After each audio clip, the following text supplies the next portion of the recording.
A família enviou a irmã, que chamavam de feia, para ser rejeitada pelo milionário em 10 minutos. Ela foi de ônibus, com vestido simples que costurou ela mesma, consertando a bainha com agulha na bolsa. Ele era o CEO mais cobiçado de São Paulo, acostumado a mulheres perfeitas demais para serem reais.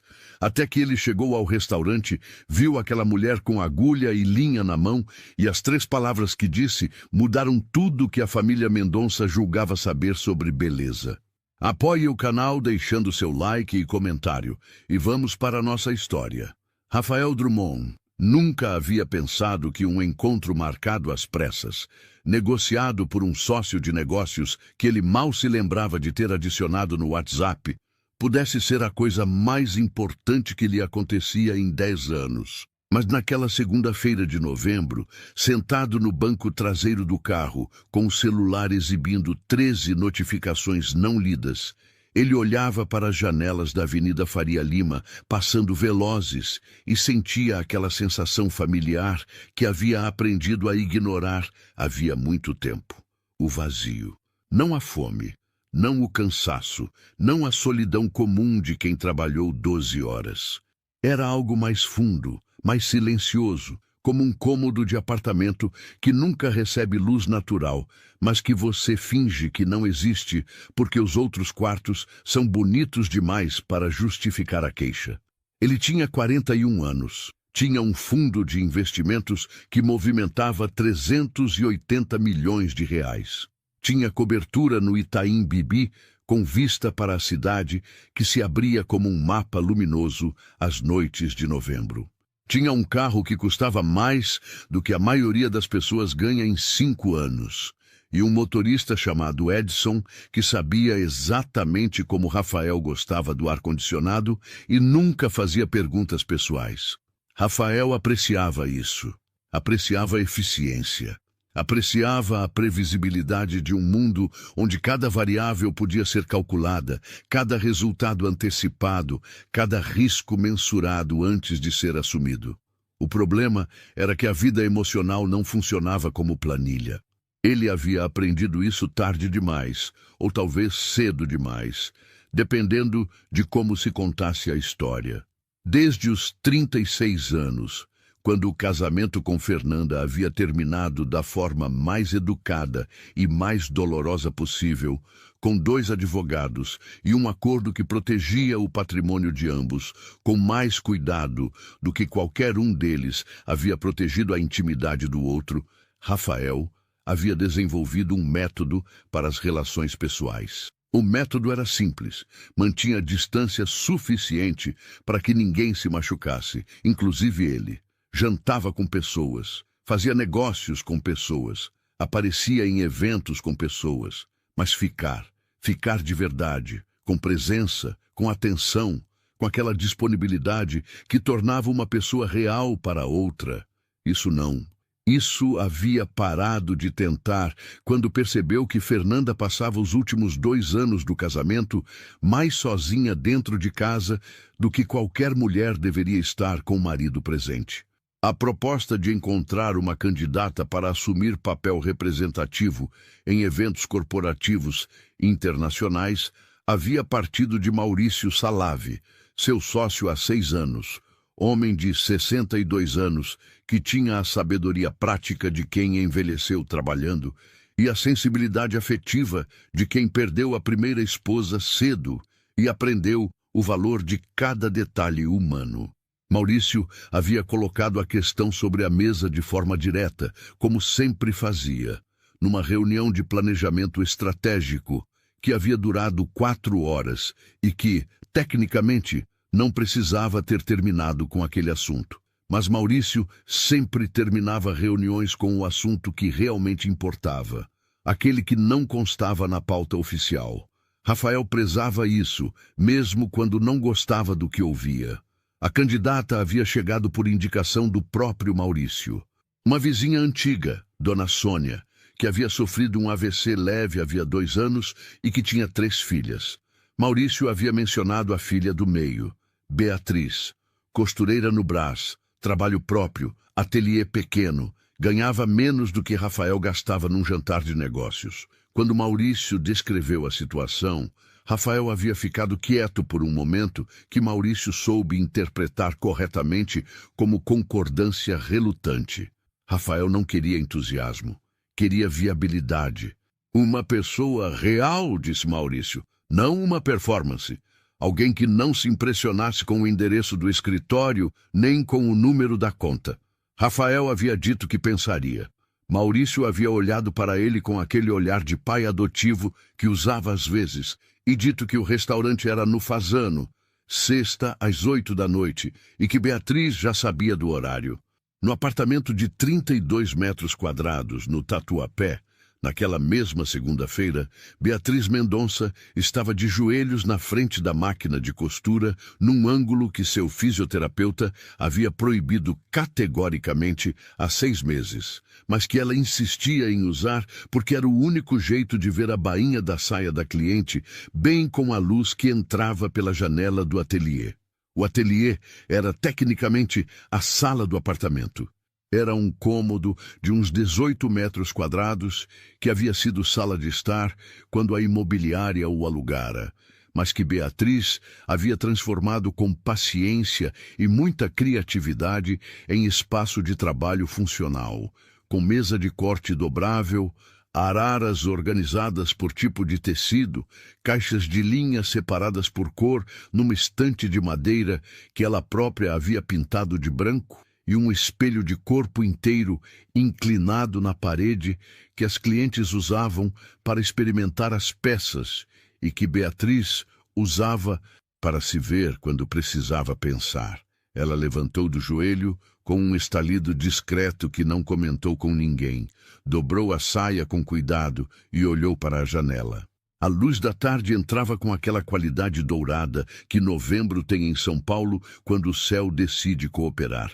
E Beatriz ficou ali por um momento com as mãos sobre o tecido, sentindo a textura familiar do algodão misturado com elastano que a cliente havia trazido de uma viagem e que era, se ela ia ser honesta, de qualidade mediana, mas que ela havia trabalhado com o cuidado de seda. Ela sempre trabalhava assim. Era o único jeito que sabia.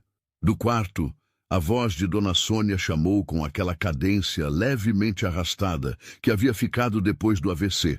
Não incapacitante, mas presente o suficiente para lembrar a Beatriz, toda vez que ouvia, daqueles 3 dias no Hospital das Clínicas, 2 anos atrás, onde ela havia ficado de pé numa sala de espera por tantas horas, que quando a médica saiu para dar notícias, ela quase não conseguiu ficar em pé para receber. Dona Sônia estava bem, estava melhor. Precisava de acompanhamento 2 vezes por semana, de medicação que custava R$ 240 por mês, de uma filha que ficasse de olho sem transformar o olhar em sufoco.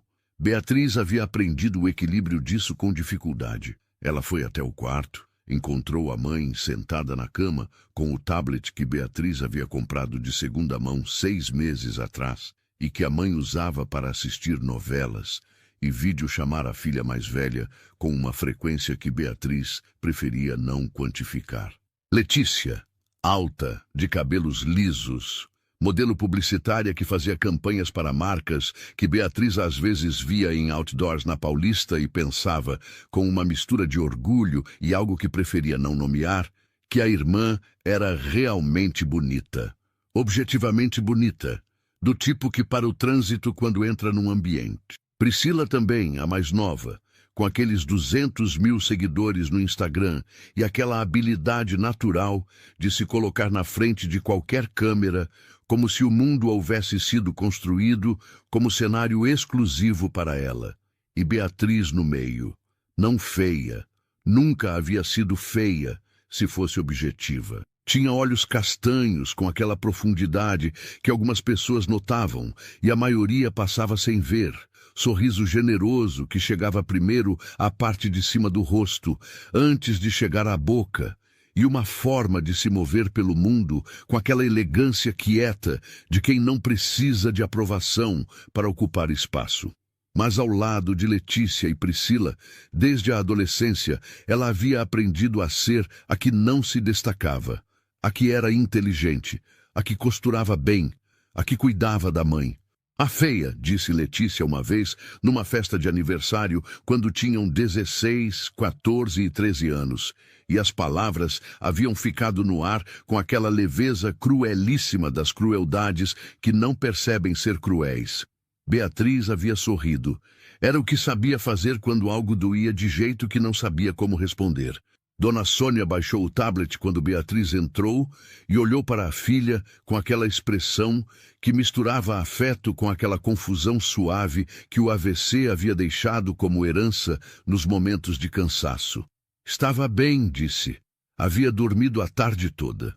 O Maurício havia ligado mais cedo, acrescentou, com a casualidade de quem menciona o tempo. Beatriz ficou quieta.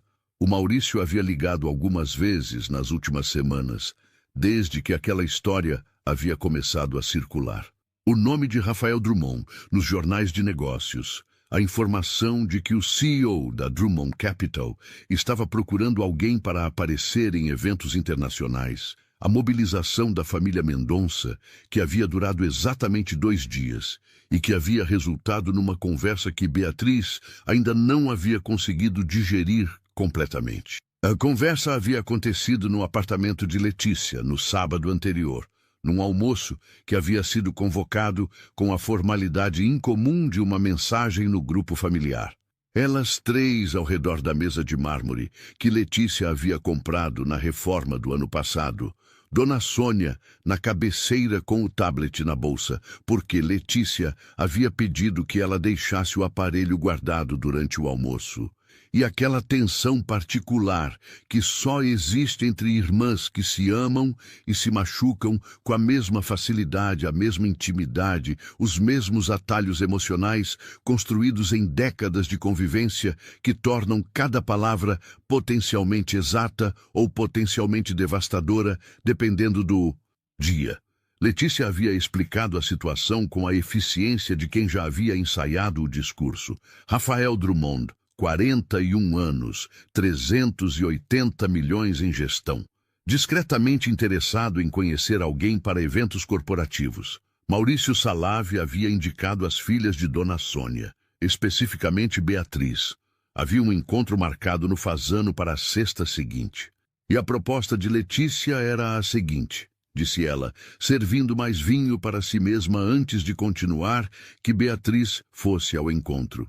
Que ela, Beatriz, aparecesse tal como era, sem esforço extra, sem preparação especial, e que em 10 minutos, talvez 15, Rafael a dispensasse educadamente. Pedisse ser reapresentado às outras filhas, e que aí entraria Letícia, ou Priscila. O detalhe seria resolvido depois. Beatriz havia ficado olhando para a irmã por um período de tempo que não conseguia medir com precisão, mas que havia sido longo o suficiente para que Priscila se mexesse desconfortável na cadeira. Letícia havia dito, com o sorriso que usava, quando achava que estava sendo generosa, que seria rápido, que Beatriz nem precisaria se preocupar, que era literalmente só aparecer. Beatriz havia olhado para a mãe. Dona Sônia estava com os olhos no prato, não porque concordasse, porque aquela confusão suave que o AVC havia deixado às vezes a impedia de acompanhar conversas rápidas, de processar o que estava acontecendo em tempo real. Beatriz havia entendido que a mãe não estava bem naquele momento, e havia dito sim, não porque acreditasse no plano, não porque achasse que Letícia estava certa, ou que a proposta era aceitável, ou que havia qualquer dignidade em ir a um jantar no Fazano como candidata de rejeição. Havia dito sim, porque estava com R$ 37 na carteira até a próxima transferência de cliente, porque a medicação da mãe precisava ser renovada na semana seguinte, e porque havia algo na situação que ela não conseguia nomear, mas que parecia importante ir ver com os próprios olhos. Rafael Drummond, quem quer que fosse esse homem, havia pedido para conhecer ela. Não Letícia, não Priscila, ela. por algum motivo que Maurício Salave havia considerado relevante o suficiente para mencionar ao sócio. Na sexta-feira, Beatriz acordou às 6 da manhã como todos os dias. Preparou o café da mãe, separou a medicação, verificou as mensagens das clientes no celular e passou a manhã finalizando 3 bainhas que precisavam ser entregues até às 4 da tarde. Às 2, havia lavado o cabelo, passado o creme que comprava na Feira da Liberdade por um preço que justificava o desvio de rota, e tirado do armário o vestido azul marinho que havia costurado 6 meses atrás para um evento que, no fim, não havia acontecido. Era um vestido simples, corte limpo, caimento preciso, sem enfeites desnecessários. O tipo de peça que fica bem porque foi pensada com cuidado, não porque gritava a atenção. Ela havia colocado, olhado no espelho inclinado do ateliê por tempo suficiente para decidir que era adequado e saído. O ônibus estava cheio na altura do metrô Tatuapé. Beatriz ficou de pé, bolsa no colo, olhando pela janela a cidade que passava com aquela indiferença magnética de São Paulo, que olha para todos e não vê ninguém, e ao mesmo tempo vê tudo. Foi quando sentiu. A bainha do vestido havia cedido no lado direito, uma costura discreta que ela havia feito com linha, que agora ela reconhecia como da bobina errada, levemente menos resistente que o necessário para o movimento de entrar e sair de ônibus. Nada catastrófico. Uma abertura de talvez 4 centímetros que ninguém notaria se ela não mexesse muito. Mas que ela notou, porque ela sempre notava. Abriu a bolsa. Havia aprendido há anos que a bolsa de costureira não viaja sem kit mínimo, e o kit mínimo incluía agulha e linha em cores básicas, azul marinho inclusive. Ela tirou a agulha, enfiei a linha com aquela habilidade do músculo que não precisa de atenção consciente, e começou a remendar a bainha com os movimentos pequenos e precisos de quem fez o mesmo gesto 10.000 vezes. Uma senhora ao lado olhou com curiosidade brevíssima e desviou o olhar. Beatriz não olhou para cima. Terminou o ponto, verificou a tensão da linha, guardou o kit. O vestido estava perfeito de novo. Ela havia chegado ao Fasano com 20 minutos de antecedência. O restaurante existia num nível de sofisticação que Beatriz reconhecia sem se intimidar. Havia trabalhado 3 meses como auxiliar de ateliê num hotel 5 estrelas, nos Jardins, quando tinha 22 anos, antes de abrir o próprio negócio. E havia aprendido naquele período que lugares de muito dinheiro não eram intimidadores quando você entendia o que estava vendo. Era decoração, era iluminação calculada, era ar-condicionado na temperatura exata, era garçons treinados para fazer invisível o esforço de fazer tudo parecer natural. Ela havia pedido água, se acomodado na cadeira, e porque a bainha tinha voltado a criar um puxado mínimo na costura lateral que ela havia feito no ônibus e que ela mesma havia diagnosticado como estando com a tensão levemente errada, havia tirado a agulha da bolsa de novo. Foi assim que Rafael Drummond a encontrou. Ele havia chegado ao Fasano às 8 em ponto, com a expressão de quem cumpre compromisso de agenda corporativa, que era exatamente o que aquilo era para ele naquele momento. Havia pedido ao Edson que esperasse na rua. Havia atravessado o lobby com os passos contados de quem conhece bem o espaço, havia virado na direção da mesa reservada e havia parado. A mulher sentada à mesa estava com uma agulha na mão. Não no sentido decorativo, não no sentido de objeto acessório ou gesto calculado para impressionar. Estava de fato remendando algo no vestido que vestia, com a concentração quieta e completa de quem está fazendo aquilo que sabe fazer bem e não precisa de audiência para isso. O vestido era azul marinho. Ela tinha cabelos escuros presos de forma prática, não descuidada. Havia um copo d'água na mesa, sem vinho, sem coquetel, sem o drink de ansiedade social que Rafael havia aprendido a esperar, como sinal de que o encontro seria difícil. Ela não havia levantado os olhos ainda. Estava concentrada no ponto que estava fechando. Rafael ficou parado por 3 segundos, que para ele foram tempo suficiente para entender que aquilo não era o que havia esperado. Não sabia ainda o que era, mas não era o que havia esperado. Sentou-se. Beatriz levantou os olhos.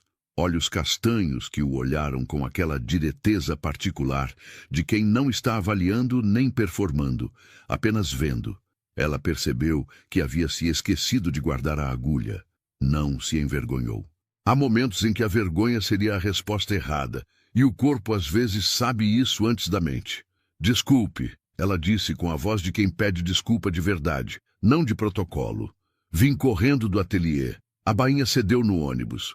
Rafael olhou para ela, para a agulha, para o vestido, para os olhos dela que o olhavam sem ansiedade e sem estratégia. E então aconteceu algo que ele não esperava e que levaria dias para conseguir descrever com precisão. Ele riu. Não o riso de cortesia que havia aprendido a produzir em eventos. Não o sorriso calculado que usava para criar rapport em reuniões. Riu de verdade, com aquele som que sai quando algo genuíno te pega de surpresa. Quando o mundo, por um segundo, é exatamente o contrário do que você estava preparado para encontrar. Beatriz o olhou durante aquele riso com uma expressão que não era exatamente surpresa, mas que tinha alguma coisa de inesperado nela, como se o riso não fosse a resposta que ela havia antecipado para aquele momento. Ela não havia antecipado nenhuma resposta específica, na verdade. Havia chegado ali sem expectativas que valesse a pena proteger, sem a armadura de esperança que torna as decepções mais dolorosas. Havia chegado com agulha na mão e vestido consertado e a clareza prática de quem não tem tempo de inventar uma versão melhorada de si mesma para apresentar a estranhos. Rafael Drummond, ele disse, estendendo a mão por cima da mesa. A mão era firme. O aperto era o de alguém que há muito havia desaprendido os apertos excessivos dos homens que precisam provar força no primeiro contato. Havia algo quase contido no gesto. Profissional, mas não frio. Beatriz Mendonça, ela respondeu guardando a agulha na bolsa antes de apertar a mão. Do ateliê do Brás. Ela havia acrescentado o ateliê do Brás deliberadamente. Não como desculpa, não como contextualização social de onde ela se encaixava naquele jantar de mármore e cristal. Havia dito como quem diz o próprio nome, como parte do que ela era, não como qualificador do que ela não era. O garçom apareceu com os cardápios, e Rafael os abriu com aquele movimento automático de quem conhece bem o restaurante e já sabe o que vai pedir antes de olhar. Mas não pediu imediatamente. Ficou com o cardápio aberto sem ler, olhando para ela de forma que ela classificaria depois, pensando no assunto muito mais tempo do que deveria. Como o olhar de quem está tentando resolver algo que não consegue formular como pergunta. Você vem de ônibus do Brás até o Itaim regularmente? Ele perguntou. E a pergunta não tinha o tom de quem está fazendo cálculo de distância ou insinuando inadequação. Tinha o tom de quem está genuinamente curioso sobre como o mundo funciona para pessoas cujo mundo funciona de forma diferente do seu. Quando preciso, sim, Beatriz disse. O metrô vai até a Paulista, daí é ônibus ou Uber, dependendo do horário. Hoje era ônibus porque o aplicativo estava cobrando tarifa de pico. Rafael ouviu aquilo, não como dado socioeconômico, como informação sobre como ela organizava o próprio dia, quais variáveis ela considerava, como ela tomava decisões pequenas que somadas construíam uma vida inteira. Havia uma precisão prática naquilo que ele reconhecia, curiosamente, como algo que via nas pessoas que mais admirava nos negócios. A capacidade de avaliar recursos reais e fazer escolhas reais dentro deles, sem dramaturgia. Pediram.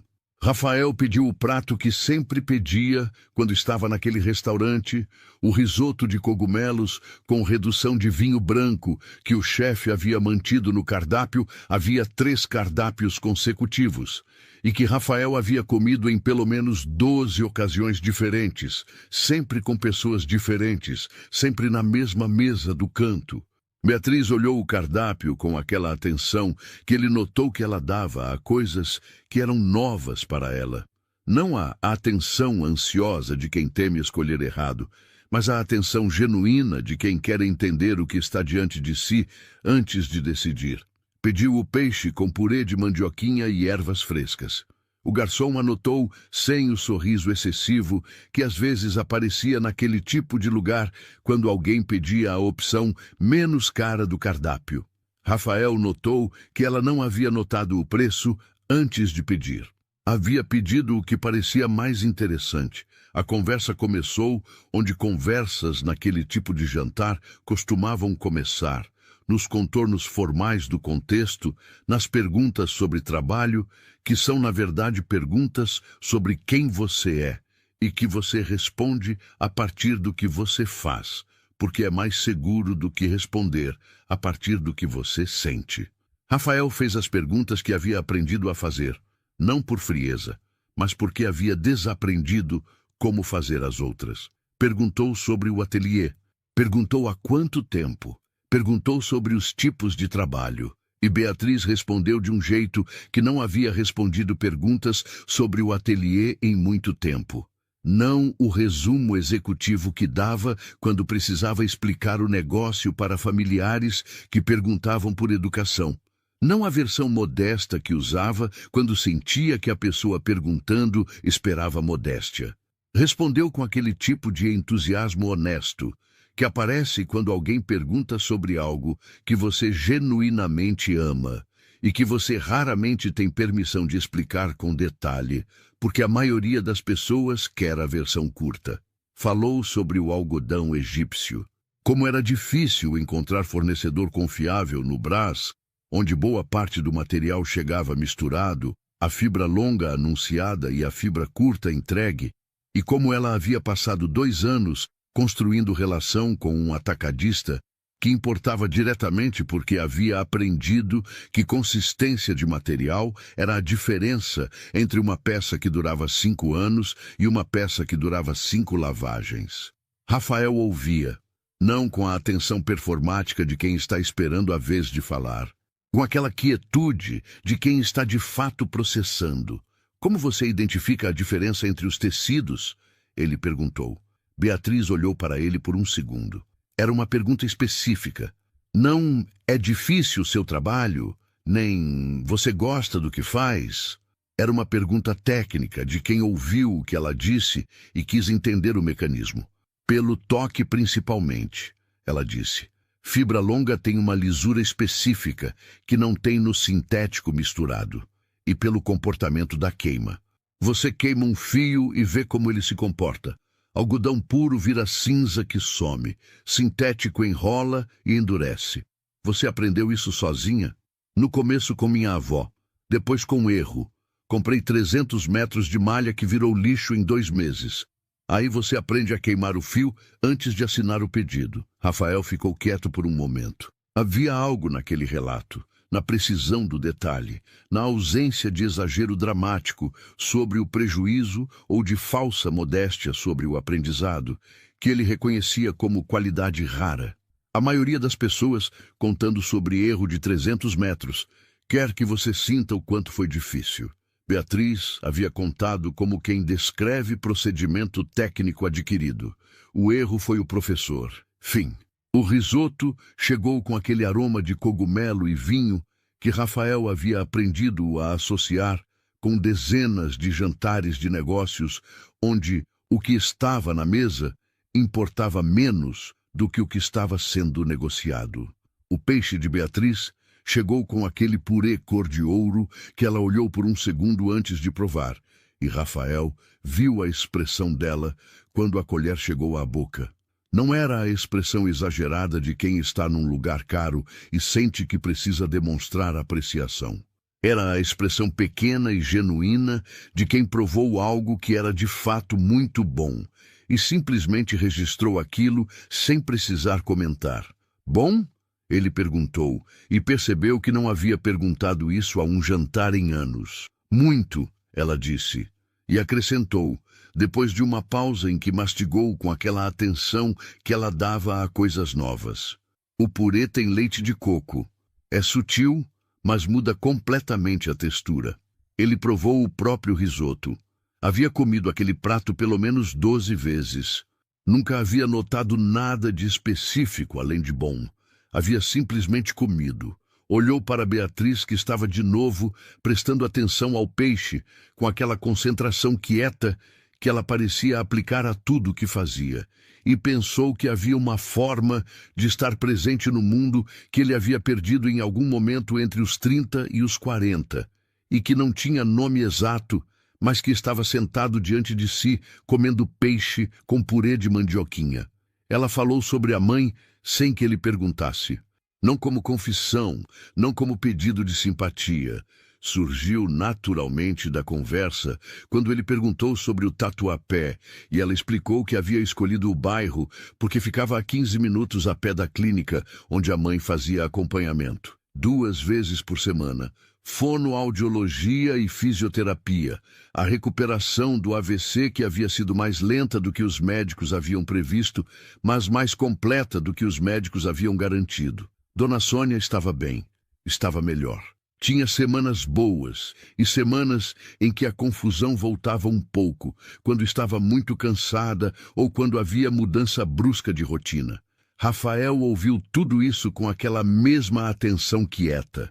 E quando ela terminou, numa frase prática sobre como havia reorganizado o horário de entregas para sempre estar em casa quando a mãe voltava da clínica, ele não disse o que as pessoas normalmente diziam, o como é difícil ou o você é muito forte. Ficou quieto por um momento que ela não tentou preencher. E então disse, minha mãe morreu quando eu tinha 32 anos, infarto. Eu estava em reunião em Zurique quando recebi a ligação. Beatriz o olhou, não com a pena que às vezes tornava o relato mais pesado do que precisava, com aquela atenção que ele estava aprendendo, naquelas 3 horas, a reconhecer como a forma dela de escutar, presente, sem pressa, sem o desconforto de não saber o que dizer que leva as pessoas a preencher silêncio com palavras que não ajudam. Você conseguiu chegar a tempo? Ela perguntou. Era a pergunta certa, não o quanto foi difícil, não se ele estava bem agora. A pergunta que importava naquele relato específico, a pergunta sobre a qual ele havia pensado mais vezes do que qualquer outra relacionada àquele dia. Não, ele disse, peguei o primeiro voo, cheguei 8 horas depois. Silêncio. A cidade lá fora, além das janelas do Fasano, pulsava com aquele ruído constante de São Paulo, que existe em todas as frequências ao mesmo tempo e que você aprende a ouvir como silêncio, porque nunca para. Havia outras mesas, outras conversas, o murmúrio discreto de garçons se movendo com aquela eficiência invisível. Aqui, nesta mesa específica, havia 2 pessoas que haviam chegado como estranhos e que estavam sem ter planejado e sem ter percebido exatamente quando, sendo reais um para o outro. Desde então eu trabalho como se trabalhar pudesse mudar o que já aconteceu, Rafael disse. Não estava certo de por que estava dizendo aquilo. Não havia dito aquilo para ninguém antes. Havia pensado.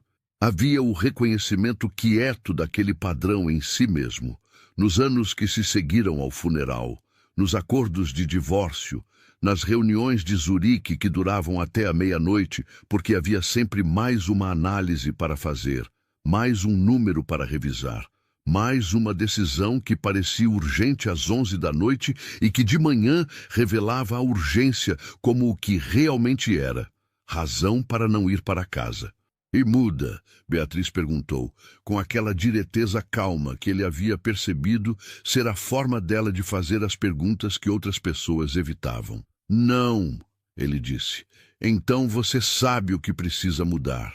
Não era conselho, não era julgamento, era constatação, dita com aquela neutralidade de quem enuncia uma equação que tem solução conhecida, mas que a pessoa ainda não decidiu resolver. Rafael olhou para ela. Havia na expressão dela aquele sorriso pequeno, que não era a satisfação de ter dito a coisa certa, mas era a expressão de alguém que não tem medo das perguntas difíceis, porque não está tentando nada com elas além de entender. O garçom trouxe a conta. Rafael a olhou por reflexo e percebeu, com uma clareza que o surpreendeu pela nitidez, que não queria que aquele jantar terminasse. Não da forma ansiosa com que às vezes não quer que uma reunião produtiva termine, porque ainda há itens na pauta. De forma diferente. Da forma em que você está num lugar e percebe que o lugar é bom e que quando você sair, vai ser consciente de ter saído. Ele olhou para Beatriz, que estava bebendo os últimos goles da água com aquela calma que ela mantinha desde que ele havia chegado. Como se o tempo ali não fosse recurso escasso que precisava ser gerenciado com estratégia. "Quero te ver de novo", ele disse. As 3 palavras saíram sem o processo habitual de avaliação que Rafael aplicava a declarações que tinham potencial de mudar direção de situações. Saíram diretamente, com a clareza de algo que era simplesmente verdade e que seria desonesto não dizer. Beatriz o olhou. Havia algo na expressão dela que ele não conseguiu ler imediatamente. Não resistência, não surpresa calculada, não o sorriso ensaiado de quem estava esperando exatamente aquilo. Era aquela expressão de quem ouviu algo que precisava de um momento para processar, porque era inesperado de uma forma que não era ruim, mas que era diferente do que estava antecipando. "Tudo bem", ela disse. 2 palavras. "Não, eu também. Não, com certeza. Tudo bem." Como quem concorda com uma proposta que considera razoável. Rafael, que havia passado décadas em negociações onde o que as pessoas não diziam era tão importante quanto o que diziam, entendeu que aquilo era real. Não era performance de discrição. Era o sim de alguém que não finge entusiasmo, que não sente, mas que estava de fato aberta àquilo que ele havia proposto. No sábado seguinte, às 11 da manhã, Letícia havia aparecido no apartamento do Tatuapé. Beatriz estava trabalhando quando o interfone tocou, e havia algo na insistência do segundo toque, antes que o primeiro terminasse de reverberar pelo apartamento, que a fez ter a certeza de quem era antes de atender. Letícia entrou com o perfume que usava para sair, batom na cor que usava para sair, vestido justo, que era o vestido que Letícia usava quando queria ser notada. Era 11 da manhã de sábado. Rafael estava sentado na cadeira que Beatriz usava para receber clientes quando precisava discutir ajustes, aquela cadeira simples de madeira que ela havia coberto com tecido bege que sobrou de um pedido de decoração. Ele tinha 2 cafés da padaria da esquina na mão. Havia chegado 40 minutos antes com aquela pontualidade que ela havia aprendido ser característica sua, e havia ficado sentado observando ela trabalhar sem fazer perguntas desnecessárias. O que ela havia descoberto naquela manhã ser uma das formas mais raras de companhia que existem. A presença sem exigência de entretenimento. Letícia entrou, viu Rafael, reorganizou a postura num movimento que Beatriz reconhecia desde os 15 anos. Aquele ajuste sutil de quem percebe que tem audiência relevante e recalibra a performance de acordo. E os 20 minutos seguintes foram exatamente o que Beatriz havia previsto que seriam quando o interfone tocou. Letícia falando sobre publicidade, sobre campanhas, sobre uma marca italiana que havia visto no Instagram, sobre a vida que levava com aquela leveza ensaiada de quem está exibindo qualidades para avaliação.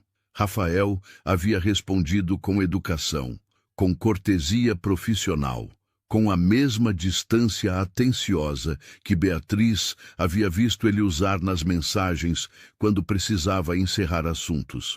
Quando Letícia finalmente saiu, com a desculpa de outro compromisso que havia surgido com urgência conveniente, Rafael havia ficado em silêncio por um momento. Depois havia se levantado, pego o casaco que estava sobre a cadeira e parado ao lado de Beatriz no corredor. Havia segurado a mão dela, não como gesto romântico calculado, como gesto de quem está anchoring, de quem está verificando que está no lugar certo depois de ter sido exposto a algo que tentou deslocá-lo. "Sua irmã veio me testar ou te humilhar?" Ele perguntou, a voz baixa, sem raiva, sem o tom de quem exige resposta. Beatriz olhou para a porta fechada. Havia uma resposta honesta para aquela pergunta.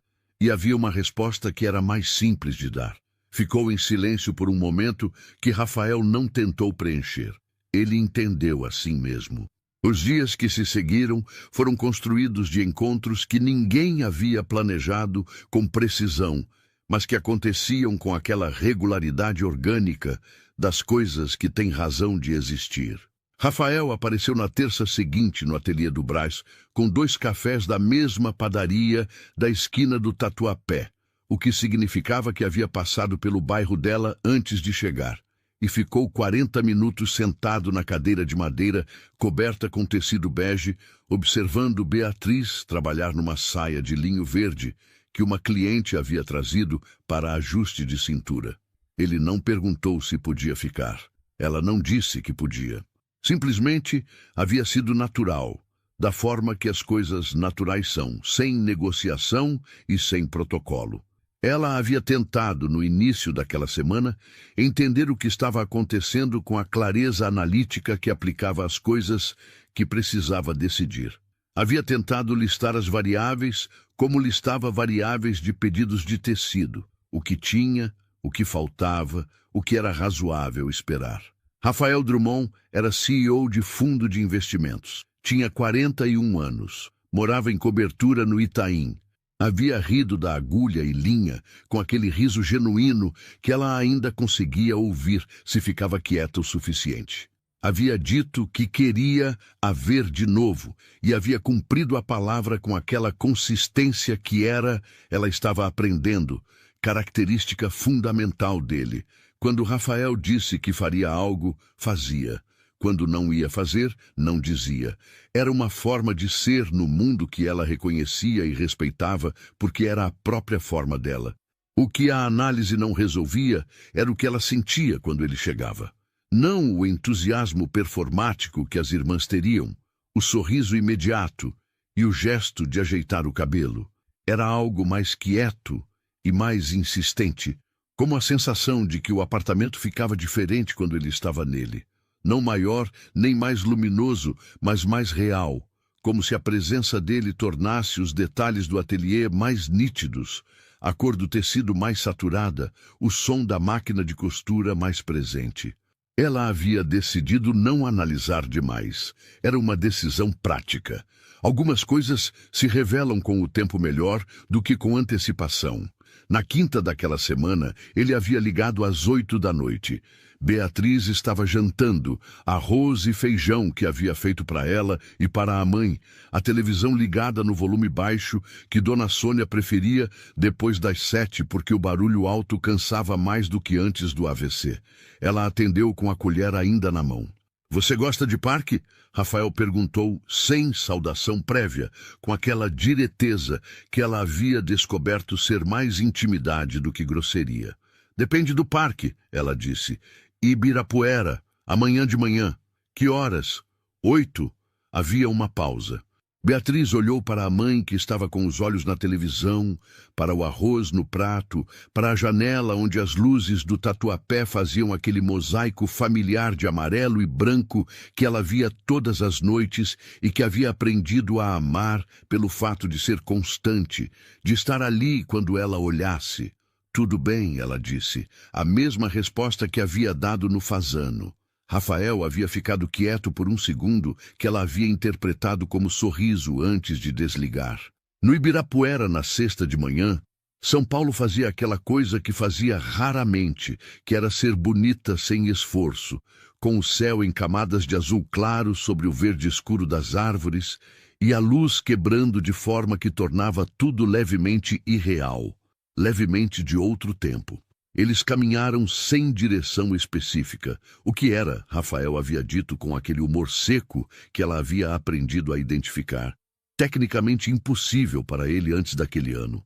Ele havia explicado, enquanto passavam pelo lago onde patos se moviam, com aquela arrogância específica de patos em parques públicos, que havia passado os últimos 12 anos com agenda de 15 em 15 minutos, que Maurício havia colocado o calendário de Rafael numa planilha uma vez só para demonstrar o absurdo e que o gráfico havia parecido o coração de alguém em taquicardia.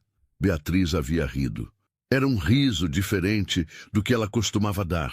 Não o riso gentil de quem acha graça por educação, mas o riso que vem de algo que você reconhece porque é verdadeiro. Ela havia pensado, ouvindo aquilo, nas semanas em que ela própria havia trabalhado das 6 da manhã às 11 da noite por 14 dias seguidos para entregar pedido para a feira de moda de março, quando o único momento em que parava era para preparar a comida da mãe, e que havia chegado ao fim daquelas 2 semanas, com a sensação não de realização, mas de esvaziamento, como se o esforço tivesse custado algo que não era só energia física.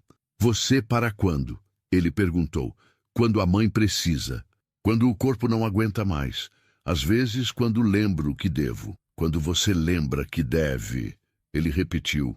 Não como crítica, como reconhecimento de algo que entendia de dentro. Eles pararam num banco à beira do lago. Havia 2 crianças na beira da água sendo supervisionadas por uma mulher que jogava migalhas de pão, e que as crianças pegavam antes de jogarem para os patos, o que tornava a alimentação dos patos tecnicamente ineficiente, mas visivelmente mais divertida para as crianças. Beatriz ficou olhando para aquilo por um momento com aquele tipo de atenção silenciosa que ela dava a detalhes bonitos de coisas simples. Você quer ter filhos? Rafael perguntou. A pergunta chegou sem aviso, e Beatriz o olhou. Ele estava olhando para as crianças, não para ela.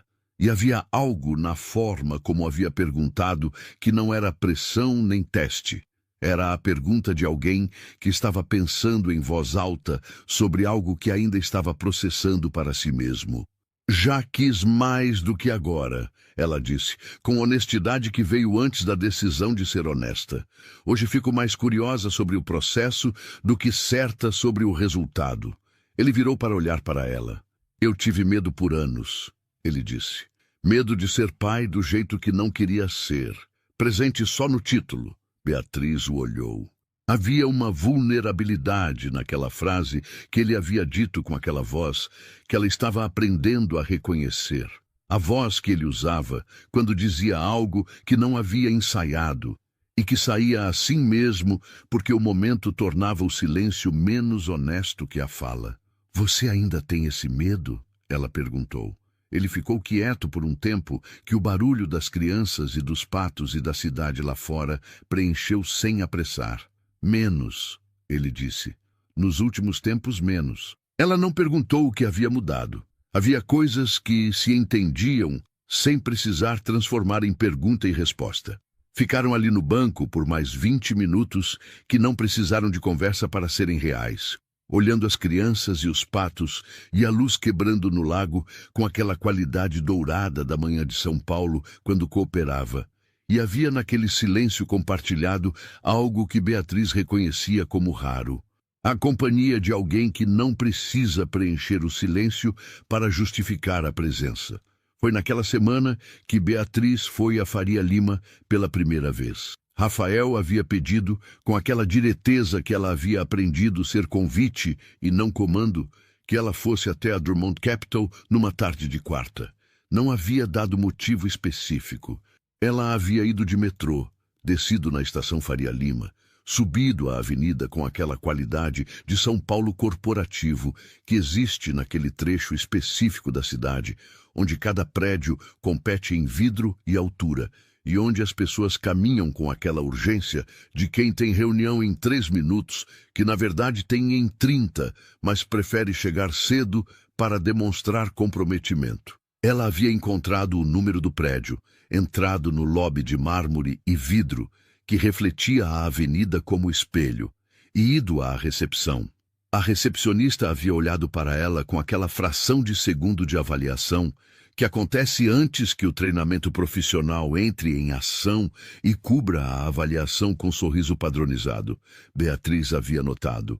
Havia dado o nome e dito que tinha reunião com Rafael Drummond, e havia esperado com aquela postura ereta que não era rígida, mas que não se curvava, que havia aprendido desde cedo que existia uma diferença entre deferência e dignidade, e que a segunda não precisava da primeira para se manter. O elevador abriu no 22º andar, e havia um corredor que terminava numa sala de vidro onde Rafael estava de pé, com duas outras pessoas, todos de terno, todos com expressões de análise que olhavam para uma tela de projeção com números. Rafael viu Beatriz antes que ela chegasse à porta, e havia algo no jeito que ele se voltou, a atenção mudando de direção com aquela naturalidade de quem faz um ajuste que não é esforço, que ela notou e que ficou com ela. Ele saiu da sala, veio até o corredor, e antes que ela dissesse qualquer coisa, ele disse o nome dela como quem usa o nome da pessoa para ancorar a presença dela no espaço. Não como chamado, mas como reconhecimento. Ela percebeu que estava sendo olhada, não de forma hostil, de forma curiosa, daquela curiosidade corporativa que existe quando alguém que não encaixa na silhueta esperada do ambiente aparece num espaço onde a silhueta esperada tem regras não escritas, mas perfeitamente legíveis. Ela estava com a blusa que havia costurado em setembro, azul cobalto, corte preciso, sem extravagância, cabelos presos, bolsa de couro que havia comprado numa liquidação do Brás há 2 anos e que era de qualidade real, não aparência de qualidade. Ela não havia tentado parecer outra coisa. Não era o tipo de tentativa que fazia. Rafael a apresentou aos sócios que estavam no corredor com aquela frase que ela havia levado dias para conseguir pensar sem que algo se movesse no peito. A pessoa mais honesta que conheci nos últimos 10 anos. Não minha convidada, não amiga, não qualquer um dos qualificadores sociais que servem para posicionar hierarquicamente uma pessoa num ambiente onde hierarquia é tudo. Havia dito aquilo, com aquela voz de quem enuncia fato estabelecido que não está aberto a debate. Os sócios haviam olhado para ela, depois para Rafael, depois para ela de novo, com expressões que recalibravam em tempo real. Ela havia ficado 1 hora naquele andar. Rafael havia mostrado a ela a vista do 22º. São Paulo se abrindo em todas as direções, com aquela imensidão que sempre surpreendia mesmo para quem morava ali, os prédios e as árvores do Ibirapuera ao longe, e o rio Pinheiros lá embaixo, reflexo pálido do céu. Ela havia ficado na janela por um momento com aquela atenção que dava a coisas que eram grandes demais para processar de uma vez só. Você vê isso todos os dias? Ela perguntou. Geralmente, não paro para ver. Ela virou para olhar para ele. Ele estava olhando para a vista. Você deveria, ela disse. Simples, sem lição. Era constatação, do mesmo tipo que ele havia feito no jantar do Fasano sobre o trabalho que não muda o passado. A linguagem deles havia se tornando isso. Percebeu ela, naquele momento, aquela troca de constatações diretas que não exigiam resposta imediata e que ficavam no ar sem pressão, como tecido de boa qualidade que não precisa de enfeite para mostrar que é bom. Foi nessa tarde, na volta para o Tatuapé, no metrô com a mochila no colo e os fones no ouvido sem música, porque às vezes ela preferia o ruído real ao curado, que Beatriz permitiu-se pensar com clareza o que havia evitado pensar diretamente. Estava gostando de Rafael Drummond, não do CEO da Drummond Capital, não do homem da cobertura no Itaim e do carro que Edson dirigia. Estava gostando do homem que havia rido da agulha e linha, que ficava 40 minutos sentado em silêncio observando ela trabalhar, que havia perguntado sobre patos e parques e filhos num banco do Ibirapuera numa manhã de sexta-feira. Estava gostando de quem ele era quando não estava sendo quem o mundo esperava que fosse. E havia também, com aquela honestidade que ela aplicava a si mesma, com o mesmo rigor que aplicava à qualidade de tecido, o medo. Não o medo do diferença de classe, que era real e que ela não ignorava. Não o medo do julgamento das irmãs, que era ruído que ela havia aprendido a filtrar. Era o medo mais específico e mais antigo de se tornar projeto, de ser a história que um homem rico conta para si mesmo sobre como cresceu como pessoa ao ter contato com alguém simples e verdadeiro, de ser o detalhe pitoresco na trajetória de outra pessoa em vez de personagem central da própria. Ela havia guardado esse medo com cuidado, da forma que se guarda coisa frágil, que não está pronta para ser examinada. E havia saído do metrô na estação Tatuapé com a sensação de que o tempo ia revelar o que a análise não resolvia. Era a única metodologia que havia para certas coisas: esperar e ver com olhos abertos. O jantar de encerramento de ano da Drummond Capital foi marcado para a segunda quinzena de dezembro, no Grand Hyatt de São Paulo, na região da Berrini. Rafael havia convidado Beatriz numa tarde de domingo em que estavam na cozinha do apartamento do Tatuapé, ela fazendo risoto de cogumelos que havia aprendido com a avó e que era completamente diferente. Havia dito para ele com aquele humor quieto que ele havia aprendido a reconhecer do risoto do fazano, no sentido de que o dela era melhor. Ele havia concordado, depois de provar, com aquela honestidade que ela havia percebido ser um dos valores que ele praticava de forma consistente, e havia ficado na beira da bancada, olhando ela mexer a panela com aquele conforto de quem está exatamente onde precisa estar. O convite havia chegado de forma natural, na conversa sobre o evento, sobre os investidores internacionais, sobre o fato de que seria a primeira vez em anos que Rafael apareceria num evento corporativo sem a blindagem completa da persona executiva. Ele havia dito que queria que ela fosse, não como acessório de imagem. Havia dito com aquela direteza que ela já conhecia: quero que você esteja lá, porque a noite vai ser mais real se você estiver. Ela havia dito tudo bem.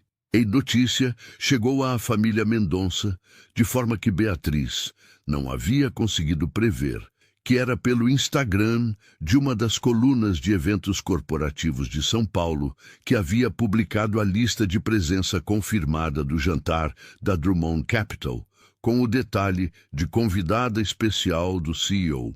O nome de Beatriz não estava publicado, mas Letícia havia deduzido com a velocidade de quem havia estado monitorando a situação com a atenção que o colunista havia omitido por discrição. Havia ligado para Beatriz 3 vezes. Beatriz havia atendido na terceira.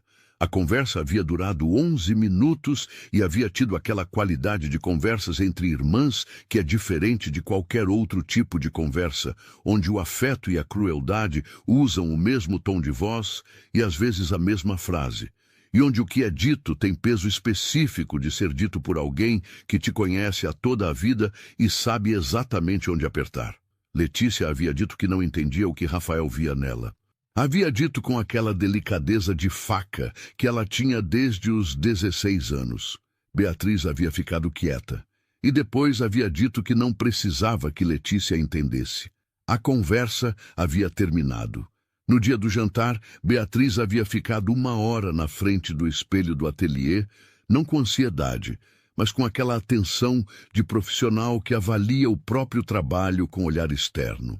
Havia costurado o vestido naquela semana, verde escuro, corte que ela sabia que funcionava para seu corpo, porque havia passado 4 anos estudando como diferentes cortes funcionavam para diferentes silhuetas, e a sua era uma que ela conhecia melhor do que ninguém.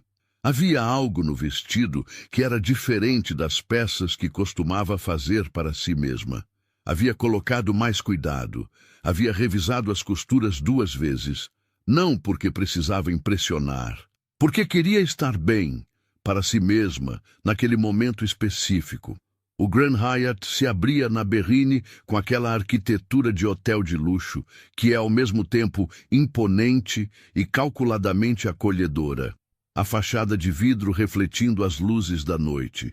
O lobby com o mármore e as flores que custavam mais do que o aluguel mensal de Beatriz, e que existiam ali com aquela naturalidade de coisas que habitam mundos onde o preço não é variável que entra no cálculo. Rafael a havia encontrado na entrada e havia algo na forma como ele a olhou quando ela chegou, que ela foi guardar no mesmo lugar onde havia guardado o riso da agulha e linha, naquele lugar interno que não tem nome certo, mas que é onde ficam as coisas que você sabe que vão importar depois. Eles haviam entrado juntos. A mesa era de 6 pessoas, 2 sócios franceses da Beaumont Capital, parceira europeia da Drummond, suas esposas que falavam inglês com aquele sotaque parisiense que tornava o idioma completamente outro, e Rafael e Beatriz. A conversa havia começado em inglês, naturalmente, sobre o mercado brasileiro, sobre perspectivas para o ano seguinte, e Beatriz havia participado com aquela precisão técnica do inglês que havia estudado por 3 anos no curso livre do Tatuapé, não o inglês de conversação superficial, mas o inglês de documentos e negociações que ela havia aprendido, porque precisava ler especificações de tecido importado e que se revelava agora ser exatamente o vocabulário certo para aquela conversa específica, sobre regulações e fornecedores e cadeias de valor. Um dos franceses havia perguntado sobre o mercado de moda artesanal brasileiro. Ela havia respondido sobre o Brás, sobre a cadeia de fornecimento, sobre a dificuldade de escalar sem perder, o que tornava o artesanal valioso.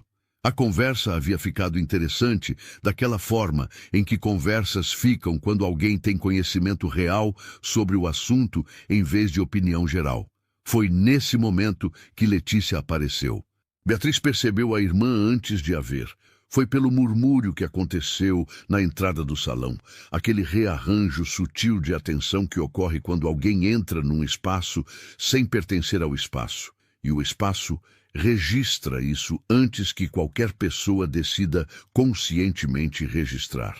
Depois viu Letícia com o vestido vermelho que usava quando queria ser a coisa mais visível num ambiente, o cabelo com aquele movimento liso e controlado que custava 3 horas de salão, os olhos percorrendo o salão com aquela velocidade de quem está procurando algo específico e já sabe mais ou menos onde está. Beatriz ficou quieta.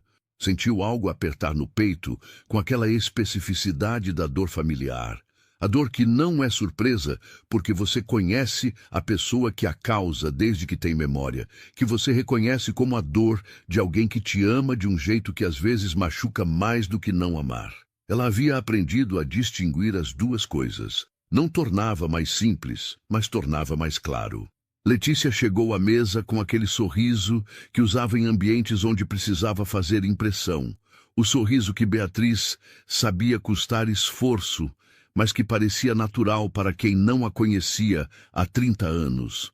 Os sócios franceses olharam para ela com aquela avaliação imediata que homens de determinada geração fazem sem perceber que fazem.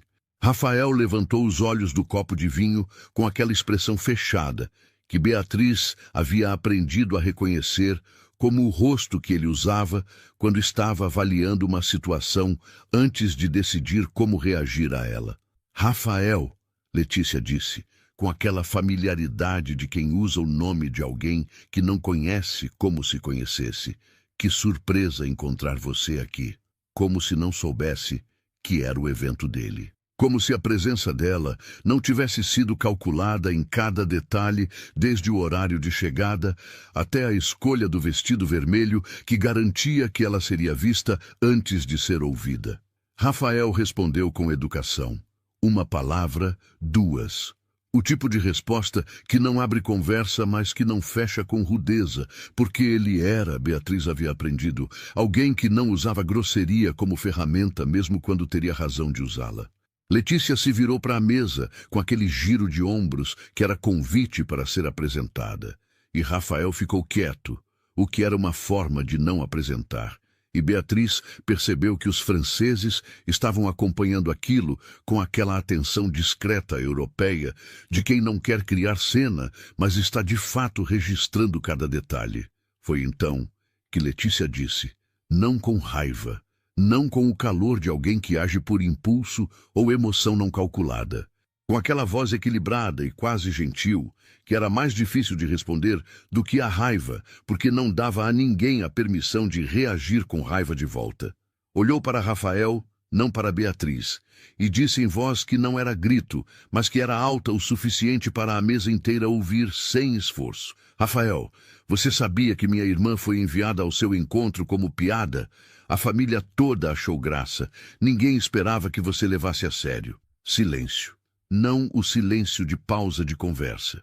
O silêncio de quando o ar muda de qualidade num espaço, quando algo foi dito que não pode ser não dito e que todo mundo presente processa em tempo real com aquela velocidade que situações extremas ativam. Os sócios franceses olharam para Beatriz. As esposas olharam para Letícia. Rafael pousou o copo de vinho sobre a mesa. Beatriz não se moveu. Havia nela, naquele momento, uma quietude que não era choque e não era dissociação. Era a quietude de quem chegou ao fundo de algo e descobriu que o fundo era mais firme do que esperava. Ela sentia o calor que subia pelo pescoço. Sentia a consciência de cada pessoa naquela mesa pousando nela, com aquela qualidade de atenção que é simultaneamente invisível e total. Sentia o peso específico daquela frase que havia sido dita com a precisão cirúrgica de quem conhece exatamente onde cortar. Mas não se moveu, porque havia algo em si mesma que era mais antigo e mais sólido do que aquela frase, algo que havia sobrevivido há 30 anos de ser a do meio, a que não se destacava, a que costurava bem e cuidava da mãe e não parava o trânsito quando entrava num ambiente. Esse algo não cedeu. Rafael olhou para Letícia. Ela não havia terminado completamente a frase quando ele pousou o copo, e havia naquele gesto aquela calma calculada de quem está no limite, mas escolhe a precisão em vez da explosão. Ele olhou para ela com aquela expressão que Beatriz havia visto uma vez antes, quando um fornecedor havia tentado renegociar contrato na última hora com dados incorretos. A expressão de alguém que identificou a situação com clareza completa e que vai agora resolvê-la da forma mais eficiente possível. Saia daqui agora. 3 palavras. Não como pedido, não como sugestão educada ou convite diplomático. Como instrução direta de quem tem autoridade no espaço e está exercendo essa autoridade de forma que não deixa margem para interpretação. Sem raiva excessiva que tornaria aquilo um espetáculo, sem o constrangimento público que Letícia havia tentado criar e que ele se recusou a amplificar, com a firmeza específica e fria de quem está protegendo algo que valoriza sem precisar explicar por que valoriza. O segurança estava ao lado de Letícia em menos de 30 segundos. Ela havia olhado para Rafael por um momento com uma expressão que Beatriz não conseguiu ler completamente. Havia algo nela de surpresa genuína, como se a rejeição direta não houvesse sido variável, que ela havia incluído nos cálculos. Depois, havia saído. O segurança a havia acompanhado até a saída, com aquela eficiência discreta de profissional bem treinado, que resolve a situação sem criar mais situação. O silêncio que ficou depois tinha aquela qualidade densa dos silêncios após algo que mudou permanentemente a configuração de um momento. Foi um dos sócios franceses, Bernard, homem de 60 anos com o tipo de elegância que vem de ter vivido muito e não precisar mais provar nada, que quebrou o silêncio. Virou para Beatriz com uma naturalidade que era ao mesmo tempo ato de gentileza e ato de inteligência social, e disse em inglês, com aquele sotaque que tornava o idioma completamente outro. Você estava me dizendo sobre a cadeia de fornecimento do Brás. Eu gostaria de ouvir mais. Beatriz o olhou.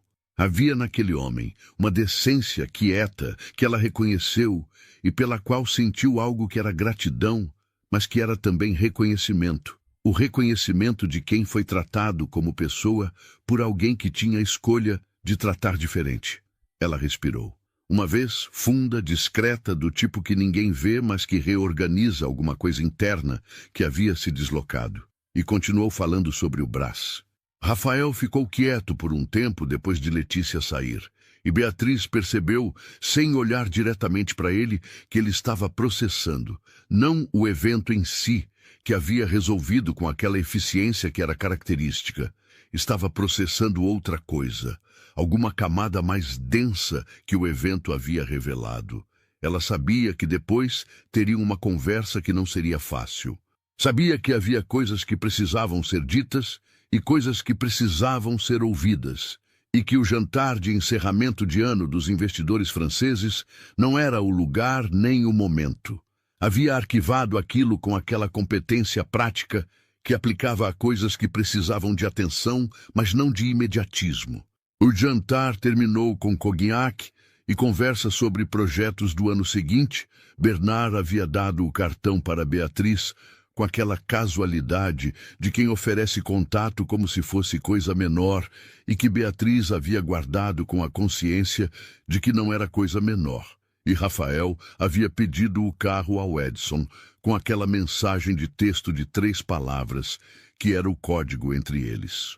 No carro, descendo a Berrine em direção ao Itaim, a cidade à noite com aquelas luzes que tornavam São Paulo irreconhecivelmente bonita por uns minutos antes que você percebesse o trânsito e o ruído e a escala brutal de tudo, eles ficaram em silêncio por um tempo.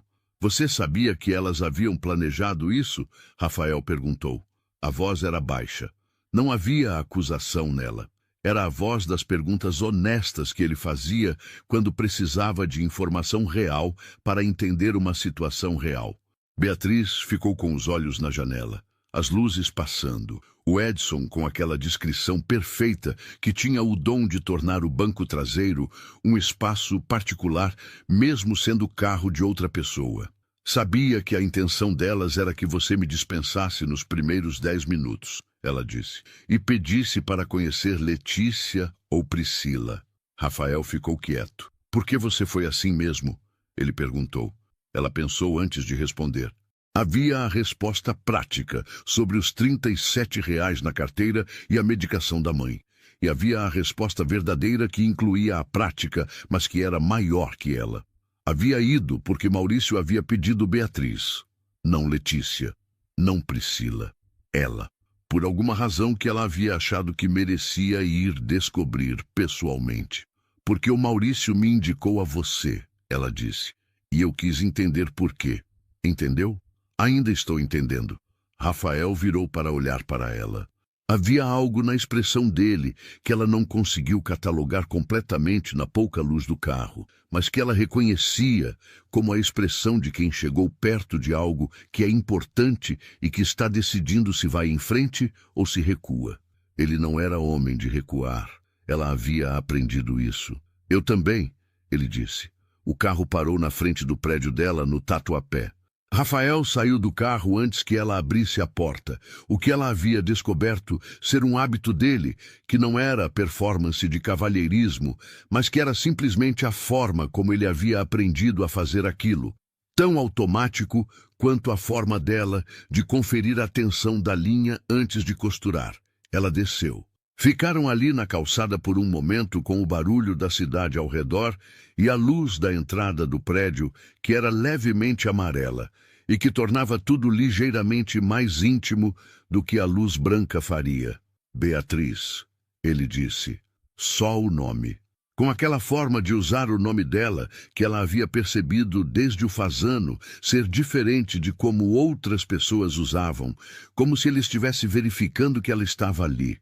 Estou bem, ela disse, porque era verdade. Estava abalada.